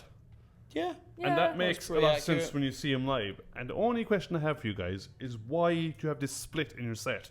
It starts kind of alt metal side, and then it gets more and more heavy as it goes along. Like it seems like there's two different styles of writing, and I much prefer the heavier one. Obviously, I'm obviously going to say that. I prefer the heavier one too. I think they have been going for quite a long time, and it's a mix of their older stuff and their newer stuff. Is the newer stuff the heavier stuff? Pass. I want to say yes. I should know this. Because if they keep going that way, then that's pretty sick. They weren't wearing white this time. No. And even the MC who was like, I had a big speech made up about the guys in white and everything else, and here you are in Hawaiian shirts. Which is cool. It is a look, though. It is. It stands out, doesn't it? Something a bit different. And yeah. What I like is it kind of feels like none of them talk to each other. They're like, oh, it's Hawaiian themed. All right. Well, you got shorts on. Okay, cool. And you have a shirt on. Okay. And none of them match, and some of them from Primark. They just telepathically guess what the theme for every gig is. Next time they'll all turn up in banana costumes. I mean, I'm down for that too. You should make that happen. That would be cool. That would be cool. Banana Man! What do you guys think? Yeah, I thought they were good. I thought they were really good. I preferred the heavier stuff too. But I also I don't dislike the softer stuff. I quite like that kind of Alter Bridgey kind of I'm the same, but style. I felt like they had more energy and emotion behind them when they switched to the heavier stuff. Yeah, but they definitely did it the right way round. Yeah, if you started with building into it rather than sure. going out all guns blazing and then. But it felt like two different bands. Like there was a point where if you drew like a line down the middle and separated it, it would have been two different bands, which was my only kind of negative. But I would have preferred just the heavier set the whole way through, because clearly they can do it and they can do it very well. Jin? Yeah, I think one thing. Bit awkward for you, as your I know. One thing I did pick up on, I think they're. Don't tell them they're gay or anything. No. I think it would have been nice to see them perform a bit more together. I feel like I actually don't know the name of the vocalist. Sorry, I don't know that guy. He had sound like they're not your friends. No, they're not my friends. No, I'm friends with the drummer and the bass player. He's got some beautiful artwork though, the singer. like tattooed on him. Oh, they're wonderful, aren't they? Beautiful tattoos. But yeah, he had some cool moves. I like how he used the stage. I liked a lot of the, like, you know, when he did like a heavy growl, he kind of like, you could see it in his entire body. I kind of wish that they just had a bit more kind of, I don't know, just looked at each other a bit more. Just had a bit, that's which the was word. something that Marta Saint did do really well. Did they? Yeah. Yeah, they were kind of like in each other's face, like playing, they were kind of playing through each other's instruments. It was quite cool. And they had little bits where like each of them were together. Yeah, that's cool. Which was not, and I do like seeing that when bands do that. Well, it's a. I mean, like I've said before, you're a band, it's a you're performance. A group. Yeah, absolutely. Yeah, I did quite like their vocal harmonies as well. Actually, I'm not a huge fan of a lot of clean when there could be heavy, but I think the vocal harmonies they did have were quite nice. I do agree. Very pretty. Yeah, which the most metal word possible. Pretty little harmonies. Onto Jewer. I really enjoyed them. That's right up your alley. I mean, anyway. yeah, it's exactly my kind of music. Yeah. I really like straight up stoner doom. Like it's fantastic. They remind me most of like the first Queens of the Stone Age album and like the latter Kaya stuff. They make a lot of use of that Josh Homme guitar scale that he claims he invented. It probably existed before. He uses a lot, and he definitely popularized it. And it gives it that kind of deserty feel. Yeah. And they were playing through the amps, and they sounded glorious. Oh, it sounded so good. Yeah, huge sound. Yeah. And they were having a lot of fun, even though there were stuff was slow. Like, and that was just really nice to see. That they clearly had a ball. Absolutely. Playing. Fabio was smiling from ear to ear, like having an absolute blast. I didn't realise that they were mostly instrumental. Yeah, it's that thing where they aren't an instrumental band, but because they're a stoner band, large portions of the set are just awesome. We've got this great riff, and we're going to play it for 5 minutes. Yeah, and everybody's like, yes, yes, I will hear this riff for 5 minutes. Absolutely. It was cracking set. I said about them in their heats that if they didn't get through, unfortunately, but if they did get through, I would have liked to have stumbled across them at Bloodstock, at the New Blood, because there's a lot of carnage going on around. You'd walk in there, get a bit of that, you could have a pint, you could sit down, watch them, have a fucking great time. And if you put a stoner band on, like at a festival like Bloodstock, you know, like in the middle of the afternoon, it can be quite a nice little break. Absolutely. Just to sort of, you know, if you're hammered and you've been in loads of mosh pits and suddenly there's just, you know, I could even sit down and just nod my head along to this. To this, gonna have a great time. These great riffs just for a little bit, and then I'll go back out and absolutely. Or you could be me and be just like, I want more. I want to stay here. I want to stay here, and I want you to keep playing. Fuck the next band you're staying on. And that came true again in this performance. I was like, I would gladly sit and watch these guys for much, much longer. Let them do the full into the song. Yeah. Jen, thoughts? I didn't catch their set. Oh, you missed him? Yeah, sorry, I was pass out level of hungry. I was getting myself a Macca's. Sorry, Dewar. I'll watch you next time, but I was dying. Well, you can watch him here with child. I can. Yeah. Next up, the Smile More. That was phenomenal. They were excellent. Yeah. Absolutely excellent. I think the two sets I've seen from them the two best sets I've seen from them. Yeah. The two sets from them this year have been the two best sets I've seen from them. New songs that they've written go down an absolute dream. They fit perfectly into the set list. They know what they do. They do it well. They know how to do it. It's a well-oiled machine at this point. And I could really tell that they've been working hard, all of them, on their vocals. I think there was a lot more depth to the amount of backing vocals that were going on. There was a bit more confidence with him, I think. Yeah. And I think that really came across. I agree. Ollie was such a good showman. Like he's got the theatrics right. Like the new look that he had was really cool. Yeah. Like it's just you said about the performance and that kind of thing. He has it dialed.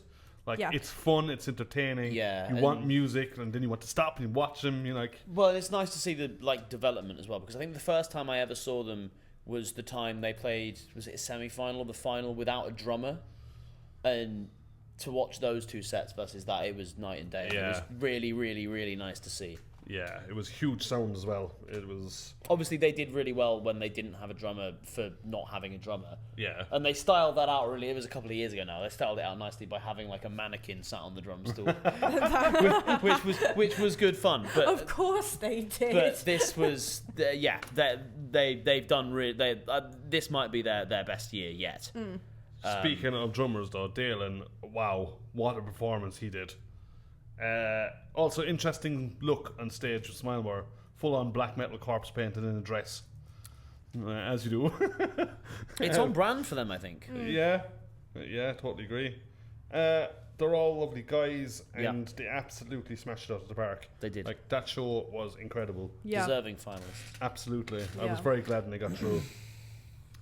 In fact, they got my vote, so I voted for her. So, there you go. What else? Anyone else have any thoughts of Smilemore? No, they were just absolutely No, they were solid. just- I think they had they like were- just they way were- more they were energy great. in comparison to the first heat as well. Absolutely. Especially, but yeah, I think they had a lot of energy when they played last year anyway. Like, it just felt like watching Smile More and watching them do it well, you know? Yeah. It's just solid. Like, Absolutely. yeah. No notes. Well done, gang. And then the headliner of the night was Quintona, who we interviewed a few weeks ago at this stage. Well, the final competing band. Yes. I think I missed their set. I think at that point I had got into a conversation with somebody who I was talking to, and oh no, I remember what happened now. That was at the point where Arsenal were playing against West Ham, and it was. I knew it was 0-0. And I knew it was getting into the final, but I wasn't checking my phone too much. And then I've got a group chat with a load of other mates that support Arsenal. And I felt my phone go off. I thought, oh no. Dare I look? I do look. We've scored. And I thought, fuck it, I'm going to have to go outside now and listen to the end of the game on the radio. So I did. Terribly sorry, Quintona. That's a shame. But I'm also not sorry because I 'Cause ours. listened to that and it was great. Nice. So yes, I missed Quintona. Terribly sorry. They were excellent. They managed to close the wallet. So when you go look at Yeah. the interview with them, I saw them like the week before that interview, and they opened up the wallet, and then they forgot to give the command to go, and then they switched song, and everyone was like, "What the fuck just happened?" So this time they fucking nailed it. Excellent. Like, it just came out of nowhere, and the fucking crowd just launched into each other. Absolutely full of beans. Brilliant. They had a great set. Eaton absolutely tore the stage a new one. Like, he was all over, like, growling from hell. Like, it was glorious. Yeah, he was excellent. Absolutely. All those times under his duvet screaming into a mic seems to have paid off. Yeah. Sometimes I wish I didn't love football so much. Unfortunately, I'm in it for life now. One of those. Yes. Yeah, they did a good use of the lights as well, like red lights glowed a whole lot of it. Johnny came into the crowd. The intention was to get a pit to go around him. I don't think people quite heard that, and people started the pit with him. And then the Fair guitar player enough. was like, Yeah. shit, I need to move because it's It's getting very violent. difficult to orchestrate something like that. Yeah, to get people to go around you because most metalheads are dumbasses. So. But they still got the pit going. The and easy stayed way in. to do that is to be holding a guitar while you're doing it. He was. Oh. Yeah. He came in playing. Well, Yeah.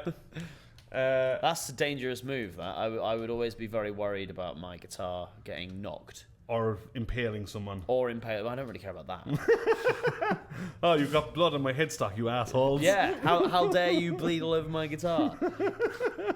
Looks kind of cool. But I no, mean, particularly if you play like spiky metal guitars, you Yeah. know, you play a Jackson and you're going to hurt someone. somebody gets their head on the headstock. That's Game over. That's an injury. That. Yeah. Pretty severe one. Sorry, I've just Doctor, I have a I've Jackson just stuck in my carried head. out this craniotomy with my Jackson, I'm sorry, Mr. Jackson. Mr. Jackson. Oh, shocking. I know, terrible. Dead dog. Anyway. obviously being quite tall, can see a lot of what's going on when the voting came around. And I was watching the amount of votes that Cantona were getting. And for me on the night, I was like, Martha Saint, Smilemore and Cantona, they were my 3 votes. Obviously you can only vote for one. I looked at the amount of votes that Cantona were getting. I was like, they're going through. Cool. I'm going with one of the other 2 because I haven't seen as many votes going in, but I want all these events to go through. So I ended up voting for Smilemore. And then Cantona did not get through. It's your fault. Apparently so.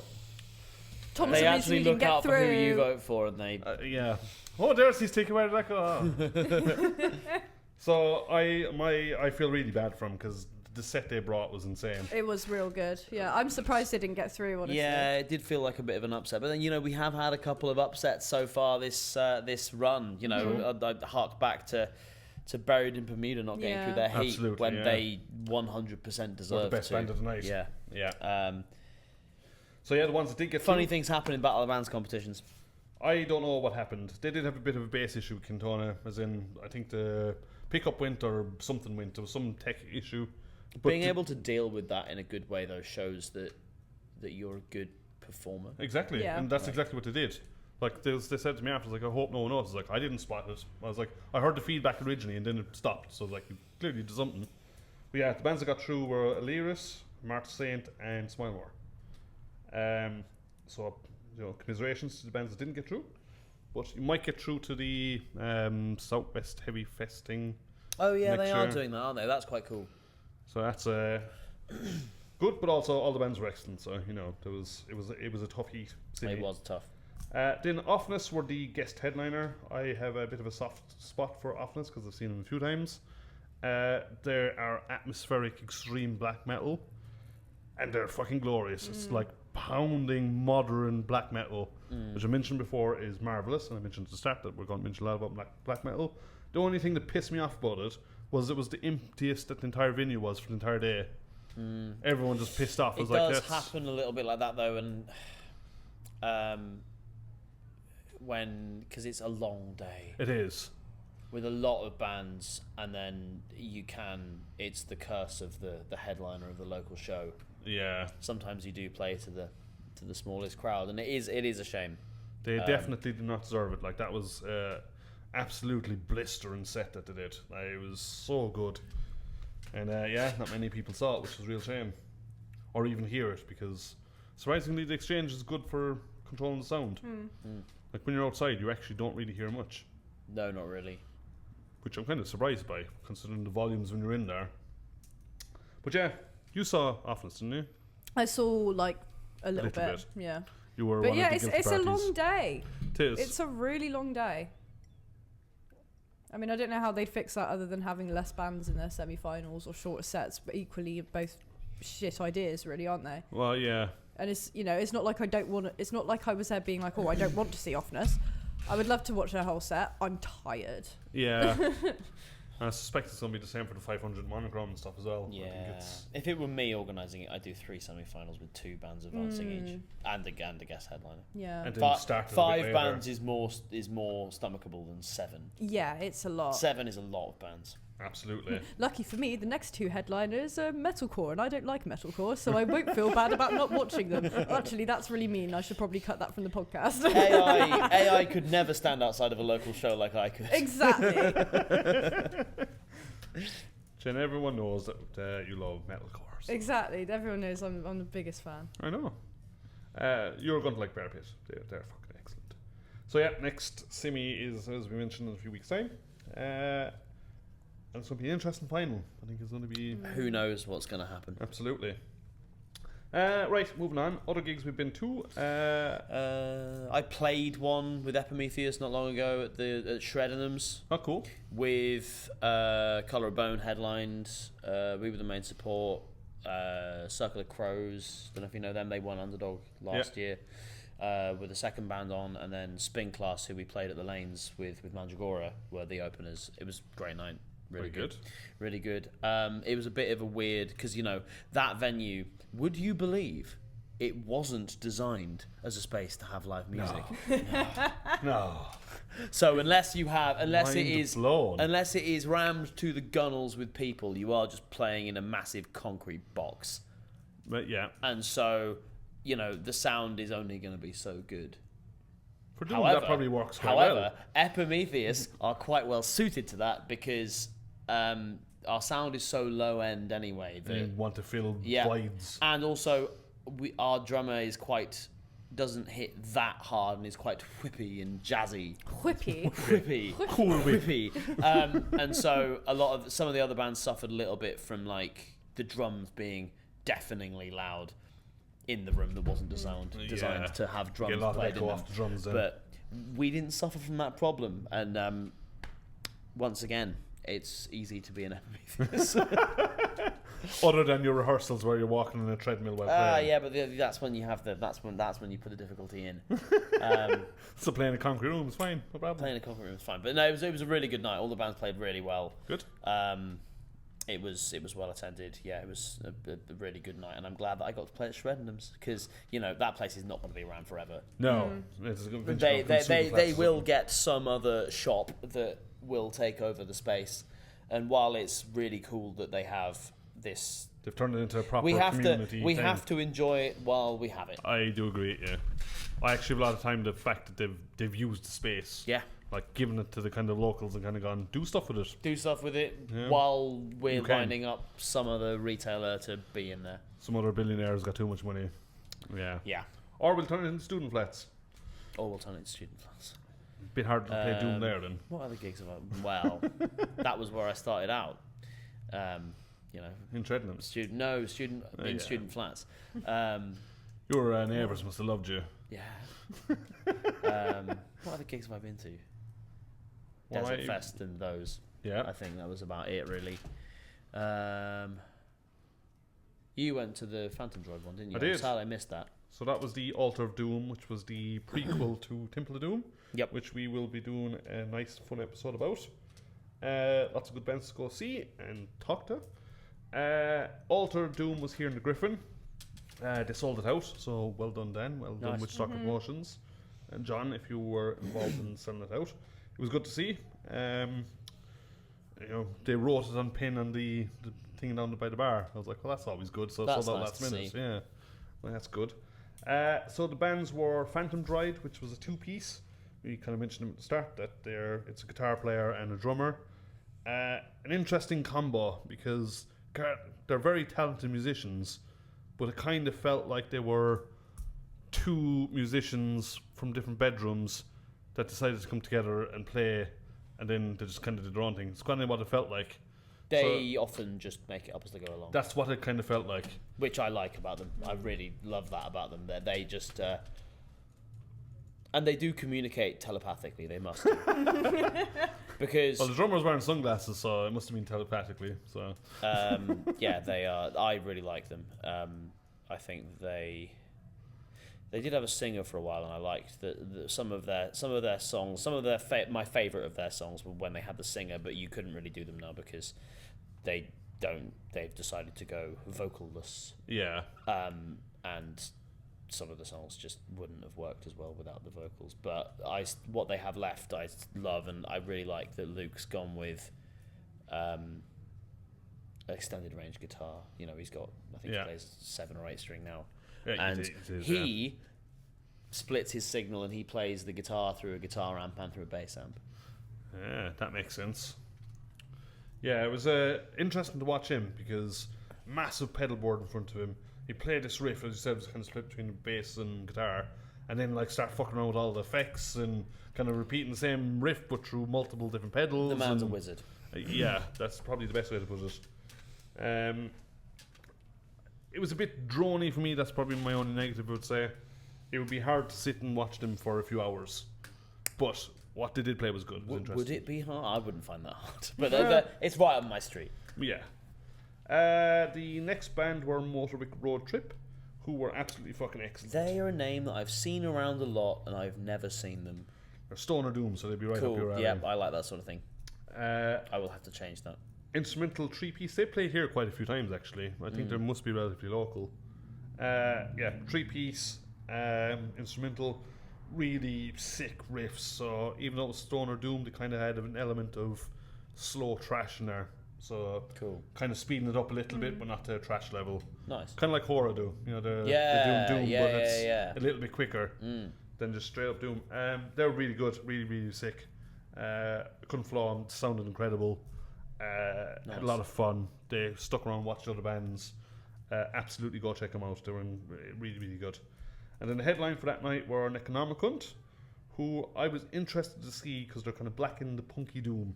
And I didn't know how accurate genre descriptor. Right, it's interesting to put those words together because to me that doesn't work at all. Punk and Doom are completely opposite spectrums, and then blackened, you're like, well, maybe you got to Shriek, which she did. I liked them. They were. It's kind of hard to describe them. Kind of exactly what it says. It was punk, and then there was a section of Doom. But it had this overarching blackened feel to them.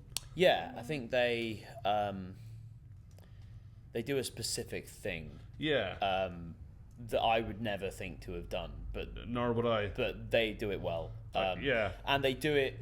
They are a very uncompromising band. I've played with them before. Obviously, I wasn't at this particular gig, but I played with them before, and you really got to respect the amount that they put into their performance.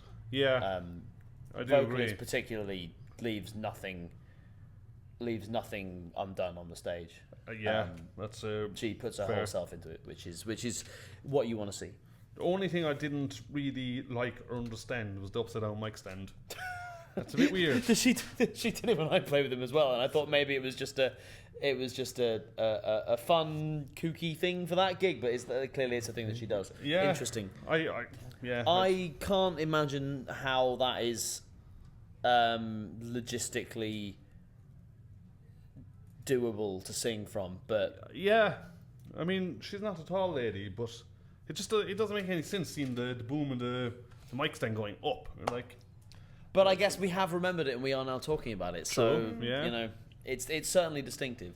Fair point. I quite liked them, I have to admit. They were different.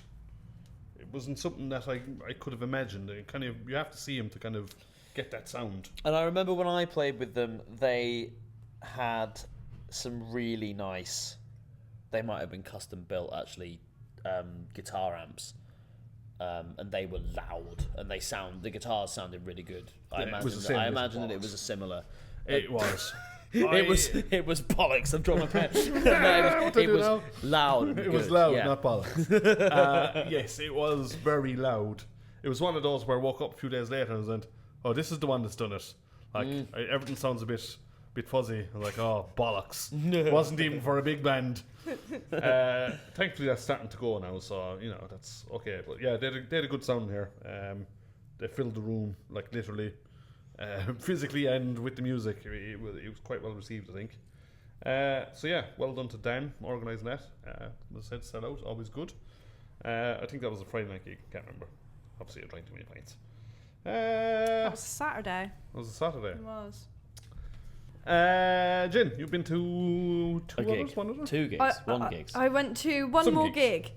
I went to one gig. I went to a gig.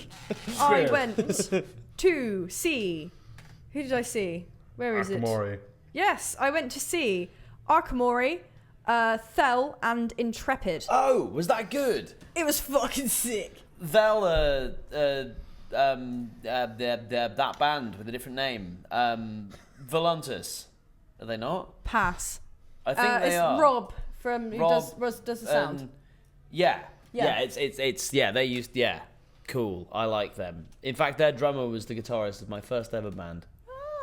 Which was back when I was in school. And would you believe it was like a weird fusion of like death metal and doom? No. Would you believe? No. Mind blown.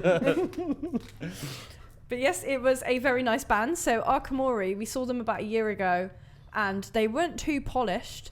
They're fucking polished now. Jesus Christ. Sladdy daddy, shredding on that mind, tapping away. Obviously, Dalen's the drummer, and we all know that Dalen's absolutely fucking solid. Absolutely. He's the bass player. His name's Jake. He was cool. Standard bass player. Cool. Standard bass player, yeah. And yeah, Heather. Oh my god, that woman is just full of pure fucking rage. And it comes out in the vocals. It really does. Like, she's just an excellent vocalist. I still really think that her vocals sound a lot like the vocalist from Celestial Sanctuary. Just like the actual tone of her vocals. I just remember listening to that album and thinking, if somebody told me that this was Heather's vocals, I would believe them. Fair. I think really similar in that sense, but also completely not, because it's very different types of metal. Yeah.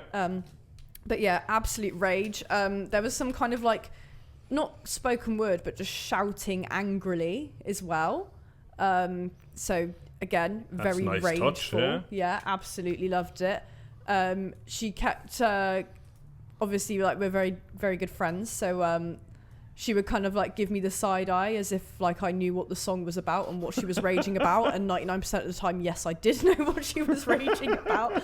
So, Nice. Yeah, so that was nice. So yeah, they're more like your tech death. Yeah. Very technical, ridiculous time signatures. You know, just guitar noodling monkey tricks because you can.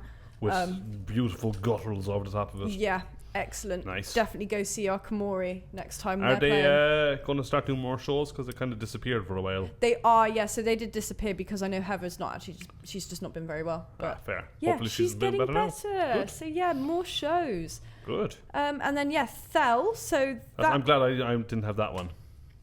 what? There's no way I'd be able to pronounce that.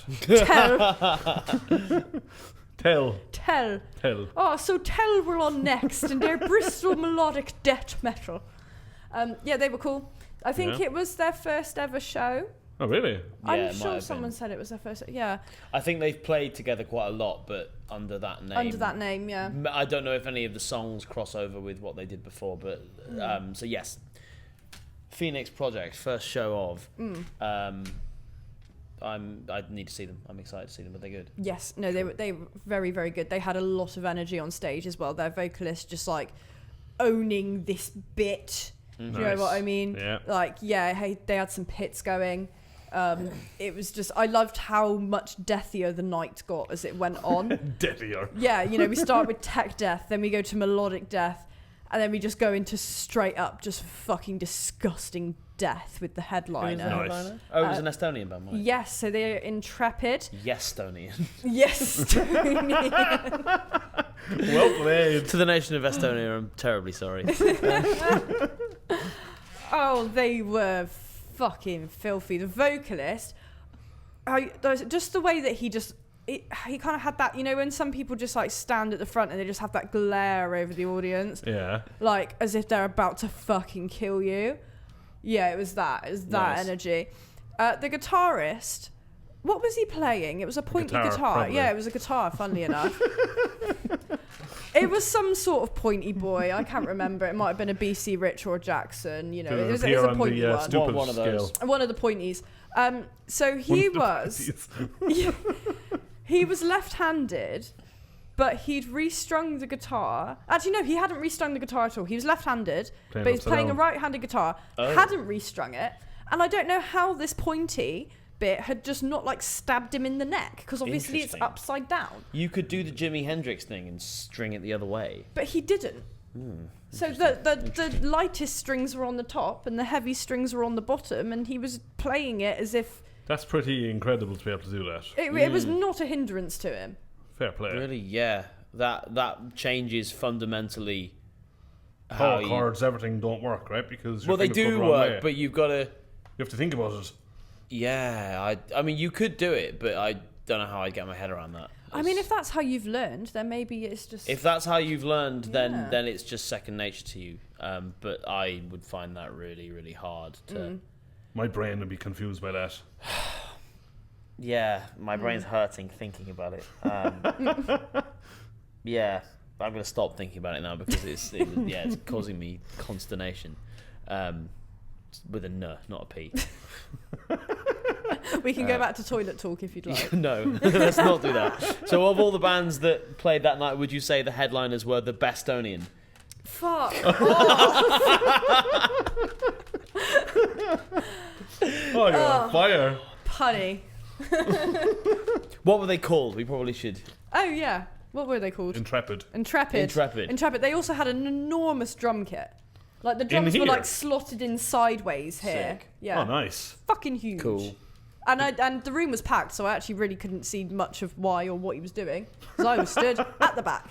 I've been to Doom gigs in this room before where like they've had to put the drum kit on the side because there have been like walls of amps here and you couldn't fit anything else in. It's always interesting to see how bands adapt to playing in. They come and go, oh, okay, yeah. Would you believe it? The space wasn't designed as a live music space. I would not. It was a gay club at one stage, wasn't it? Went to Merrill's over there. You see fellas being fisted on that stage. To be fair, the having refurbed the room, obviously the wonderful viewers can't see because it's behind the camera, but that new bit is really, really good. Yeah, it's added quite a lot to it, hasn't it? Yeah. Yeah, the capacity increased, but everyone's got a little bit of space, which is good. Yeah. But yeah, I think when this place was back in its day, before it was the best bar in Bristol, I think from downstairs you can see up through that part of the bar. I'm pointing at the camera because behind the camera. And yeah, apparently there used to be some wild sex acts there of people basically getting fisted and people downstairs looking at them. So perhaps using the phrase "you could see right up" is not one to. It's not one that we should be doing. Oh, I see what you're eating for dinner. Oh, you got some sweet corn in there. Nice. God. Oh, we could go way darker, but no, I'm going to stop. Let's not do that. Let's not do that. Any other gigs? I think we're running out of time. Darkthrone. Yes. Shall we do our album review by Black City? David's Black City album review. We don't sing enough anymore. No. Ben, you're up. We need a little jingle for David's Black City album review. Go, now, immediately. David's Black City album review. Yeah. And then it is like the you know that chord they always play in detective shows. When David's Black City album review. Bling. I like it. It's on a stick. I like it. Yes, so this week David has given us the new Darkthrone album, which is called Prehistoric Metal. It's Apt title. It is. Apt title. It's their 22nd album. A lot of Fuck albums. off, is it? It is. So Is many it? albums, Yeah. man. Really? Wow. Do you want to hear some fun facts about Darkthrone? I would love to hear some yeah. fun facts about Darkthrone. Tell us some fun facts. So they originally started as a death metal band. They did. They were called Black Death. They did one album in their death style. Then in the early 90s they switched to the black metal, and they have since become one of the real big bands of the original black metal. The first three albums are called the Unholy Trinity, if you put them together, which was called A Blaze in the Northern Sky. That's a great record. Absolutely. Next one's Under a Funeral Moon, and then Transylvanian Hunger, which is also... Yeah. Yeah. Oh, that's the one with the album cover with him going... Yes. You know exactly the one I mean. Yeah. Yes.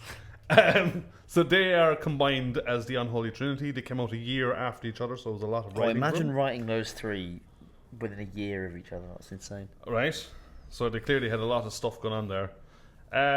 If you don't know them and the whole black metal thing didn't swing out to you, they're heavily influenced by Battery and Celtic Frost. They're a two-piece. I didn't realise that until recently. And they have been since 1996, where they got rid of the guitar player. I was going to say they weren't a 93. two-piece for the Unholy Trinity. They were more than that. Yeah, the guitar player left in 93, and then they stopped touring or gigging in 96. So they just write albums and do some weird shit, and they've had many... Obviously, they've been fundamental in the black metal scene, but they've also had a crusty punk stage. They've had a bit of thrash, a bit of speed metal. They kind of write whatever the fuck they want, really, and everyone loves it. Yeah, and, well, this new record is... Yeah. So the title is Prehistoric Metal, and this will tell you exactly what you need to think about it. It's 8 songs, 41 minutes long. Song names, before we get into our thoughts, are They Found One of My Graves, Prehistoric Great Metal, title. Siberian Thaw. Siberian Thaw. Yeah. Siberian. Yep. Yep. Deeply Rooted, The Dry Wells of Hell. So I Marched to the Sunken Empire, which I think is instrumental. Eat Your Pride, and Eon 4, which makes me think they've got Eon 1, 2, and 3. Probably at some point, yeah. I think they must have. So, right, ladies and gentlemen, thoughts? What do you think? I really liked it, actually. Yeah. I thought it was really cool. I was saying before we came on that a lot of black metal sits in a weird place for me production wise, because I either think it's like the symphonic stuff I think sounds too produced, Yeah. and then a lot of the really early stuff which too I'm raw. stylistically more interested in. It's not too raw. It just sounds like ass Oh, yeah. by design. And so like a lot of it, I'm sort of.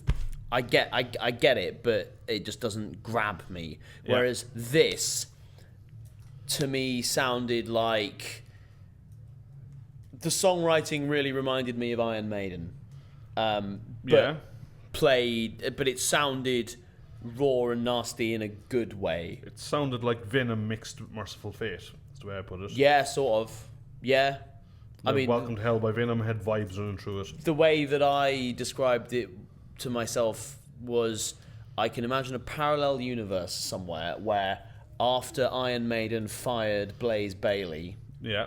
instead of hiring Bruce Dickinson back and, reclaiming their commercial peak, they instead decided to lean into the fact that they were, on the downward ebb, but were still a massive cult band. Yeah. They hired Glenn Danzig to be their singer, and they made music that sounded like this new Darkthrone album.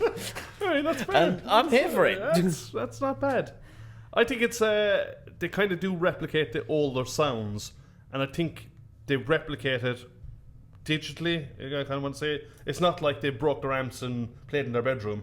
Like, it's recorded to sound old, but it doesn't have the rawness. I think they probably did record it, maybe not with tape, but there will have been the guitar gear used will have been vintage, and you can hear that. I think I like the fact that it clearly is just the sound of a band playing in a room. Yeah. I think my own personal opinion is that a lot of the things I don't like about metal these days are where it is too perfect and it is too overproduced.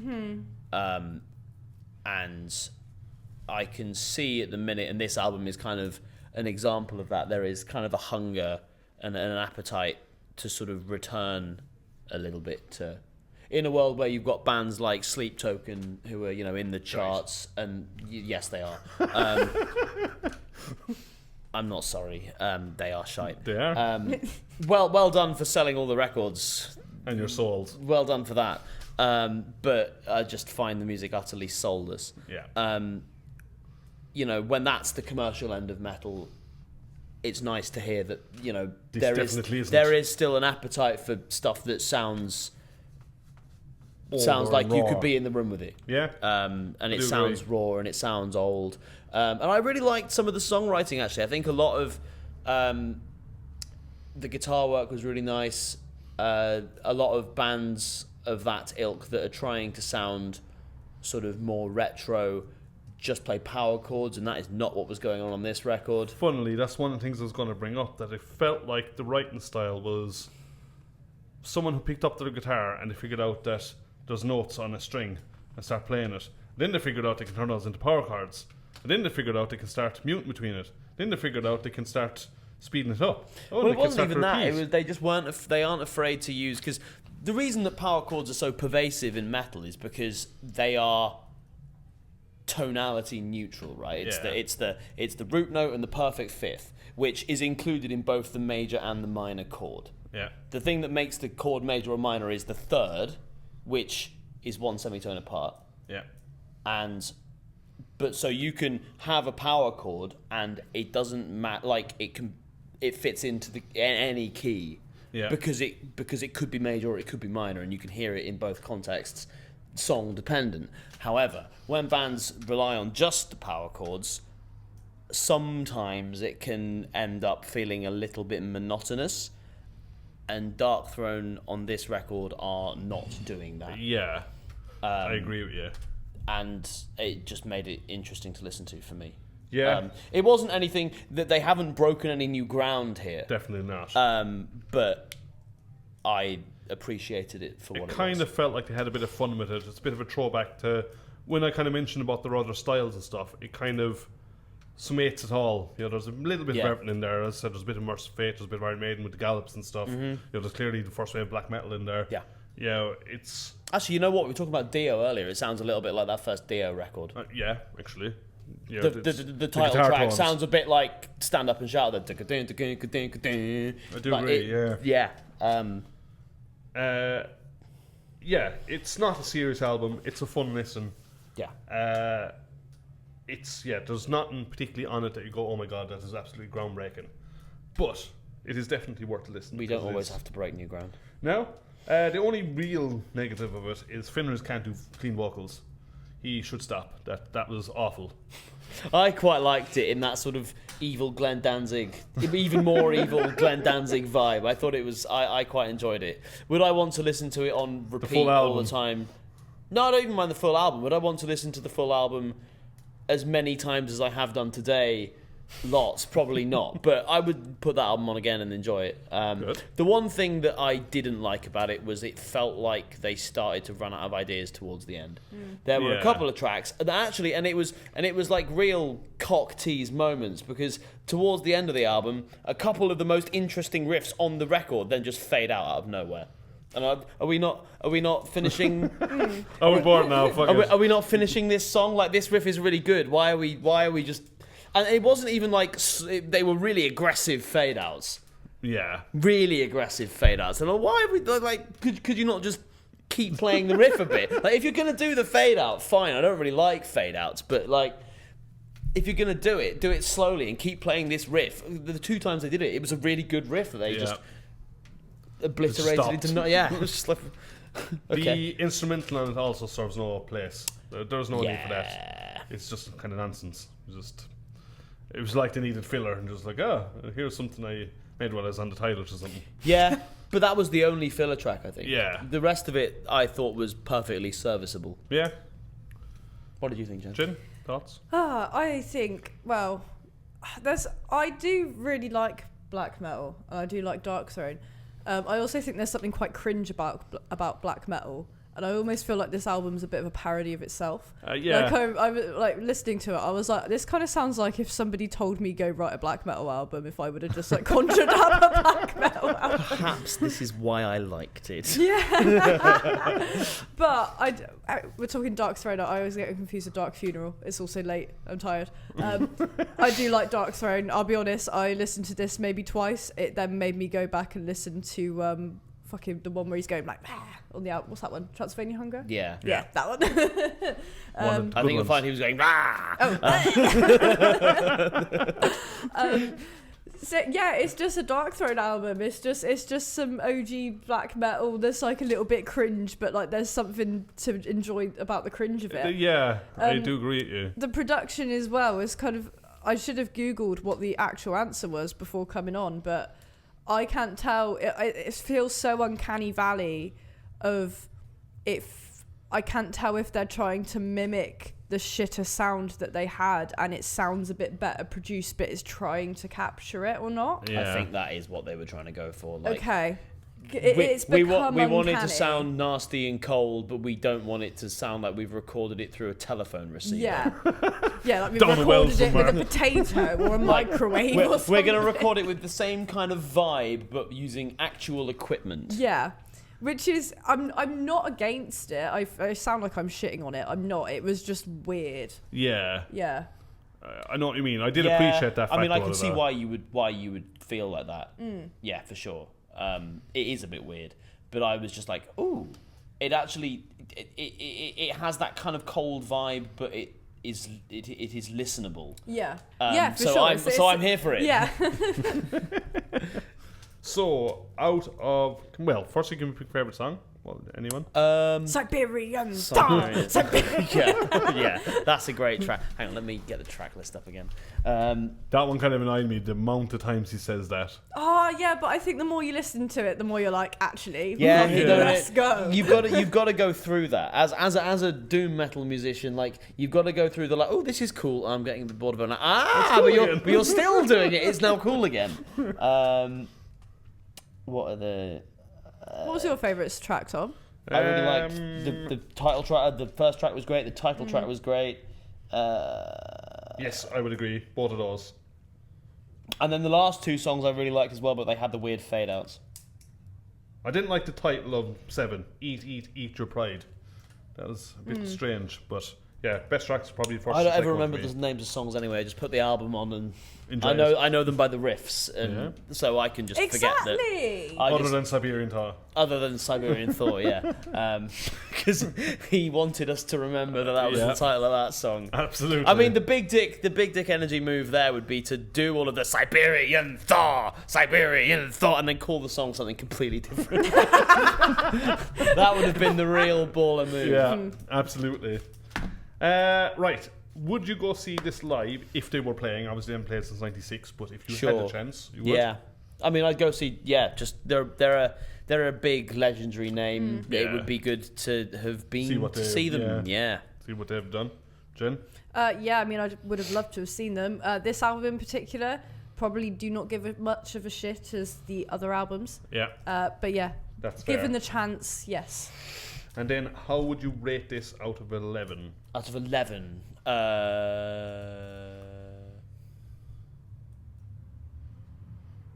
7, Oh, that's quite high. You really vibed with it. maybe 6. Then yeah, we'll go 6.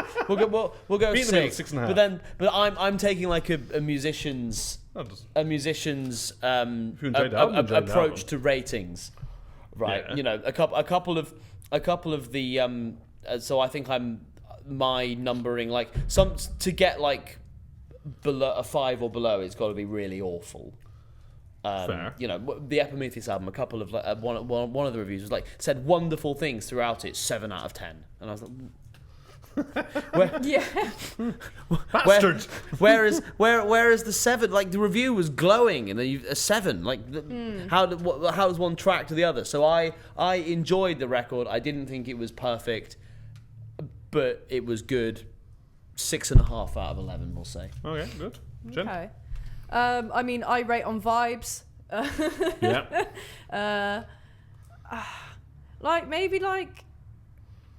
Yeah. Maybe a 6, because it wasn't. I'm not offended by it. It's just I like their other stuff more. Yeah, there's not particularly catchy about it. It's just, it's fine. Other right? than We've Siberian just been Thaw. going Siberian Thaw. Other than that, yeah. Yeah, I'm not in a rush to come back to it. But it made me go down a rabbit hole of their old stuff, and I had a great time. That's always good. I'd probably be 5.5. I said it was a bit of a simple album. I appreciated the kind of comedy, kind of throwback effect that they achieved with it. Other than Siberian Thaw, there isn't much of a catch to it. And their older stuff is better by a country mile. Do you know what? I've just had to realise. So Siberian Thaw, you know, show yourself. Show yourself. Yeah. Show yourself. Do you remember when that came out and everyone was like, "This sucks," and now it's like the fucking best song. I thought it was amazing when it came out anyway. I really like. Really? I have a Like bit of a difficult relationship with Mastodon. I like the idea of the band much more than I like their music. But I did really like the Emperor of Sand. No. Yeah, it was Emperor of Sand. It was, yeah. I really liked that record because it had a couple more like stoner rocky moments on it. Like I heard quite a lot of Queens of the Stone Age in Show Yourself, and I was like, yeah, this is Fair enough. I mean, it's just a lot of people that I've spoken to found that song really cringe when they first heard it, and then it grows on you. Yeah. And it really does. Siberian Thaw's on the ground, you. I reckon it is. Siberian. Siberian. I'm gonna wake up singing that tomorrow morning, and girlfriend's gonna be like, "What are you doing?" Well, it's dark. Defrosting. It's Darkthrone, dude. Get with the times. You wouldn't get it, It's bruh. prehistoric metal. What do you mean you don't know what Siberian Thaw is? I mean, that's a perfect answer, isn't it? What are you saying? What are you doing? It's prehistoric metal. Yes. Like, obviously. Fucking hell. Brings us nicely to the end of the episode. It's been quite a long one because I've heard the bell go downstairs, which means Finn's going to kick us out. Mr. Ashby, thank you very much for letting us do it in the Gryphon, as always. David, thank you for the good album review. I think it was a good recommendation this time.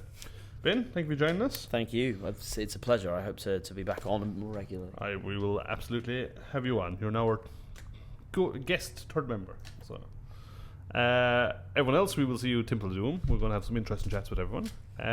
We've been Fuel Fire. We'll see you in the pits.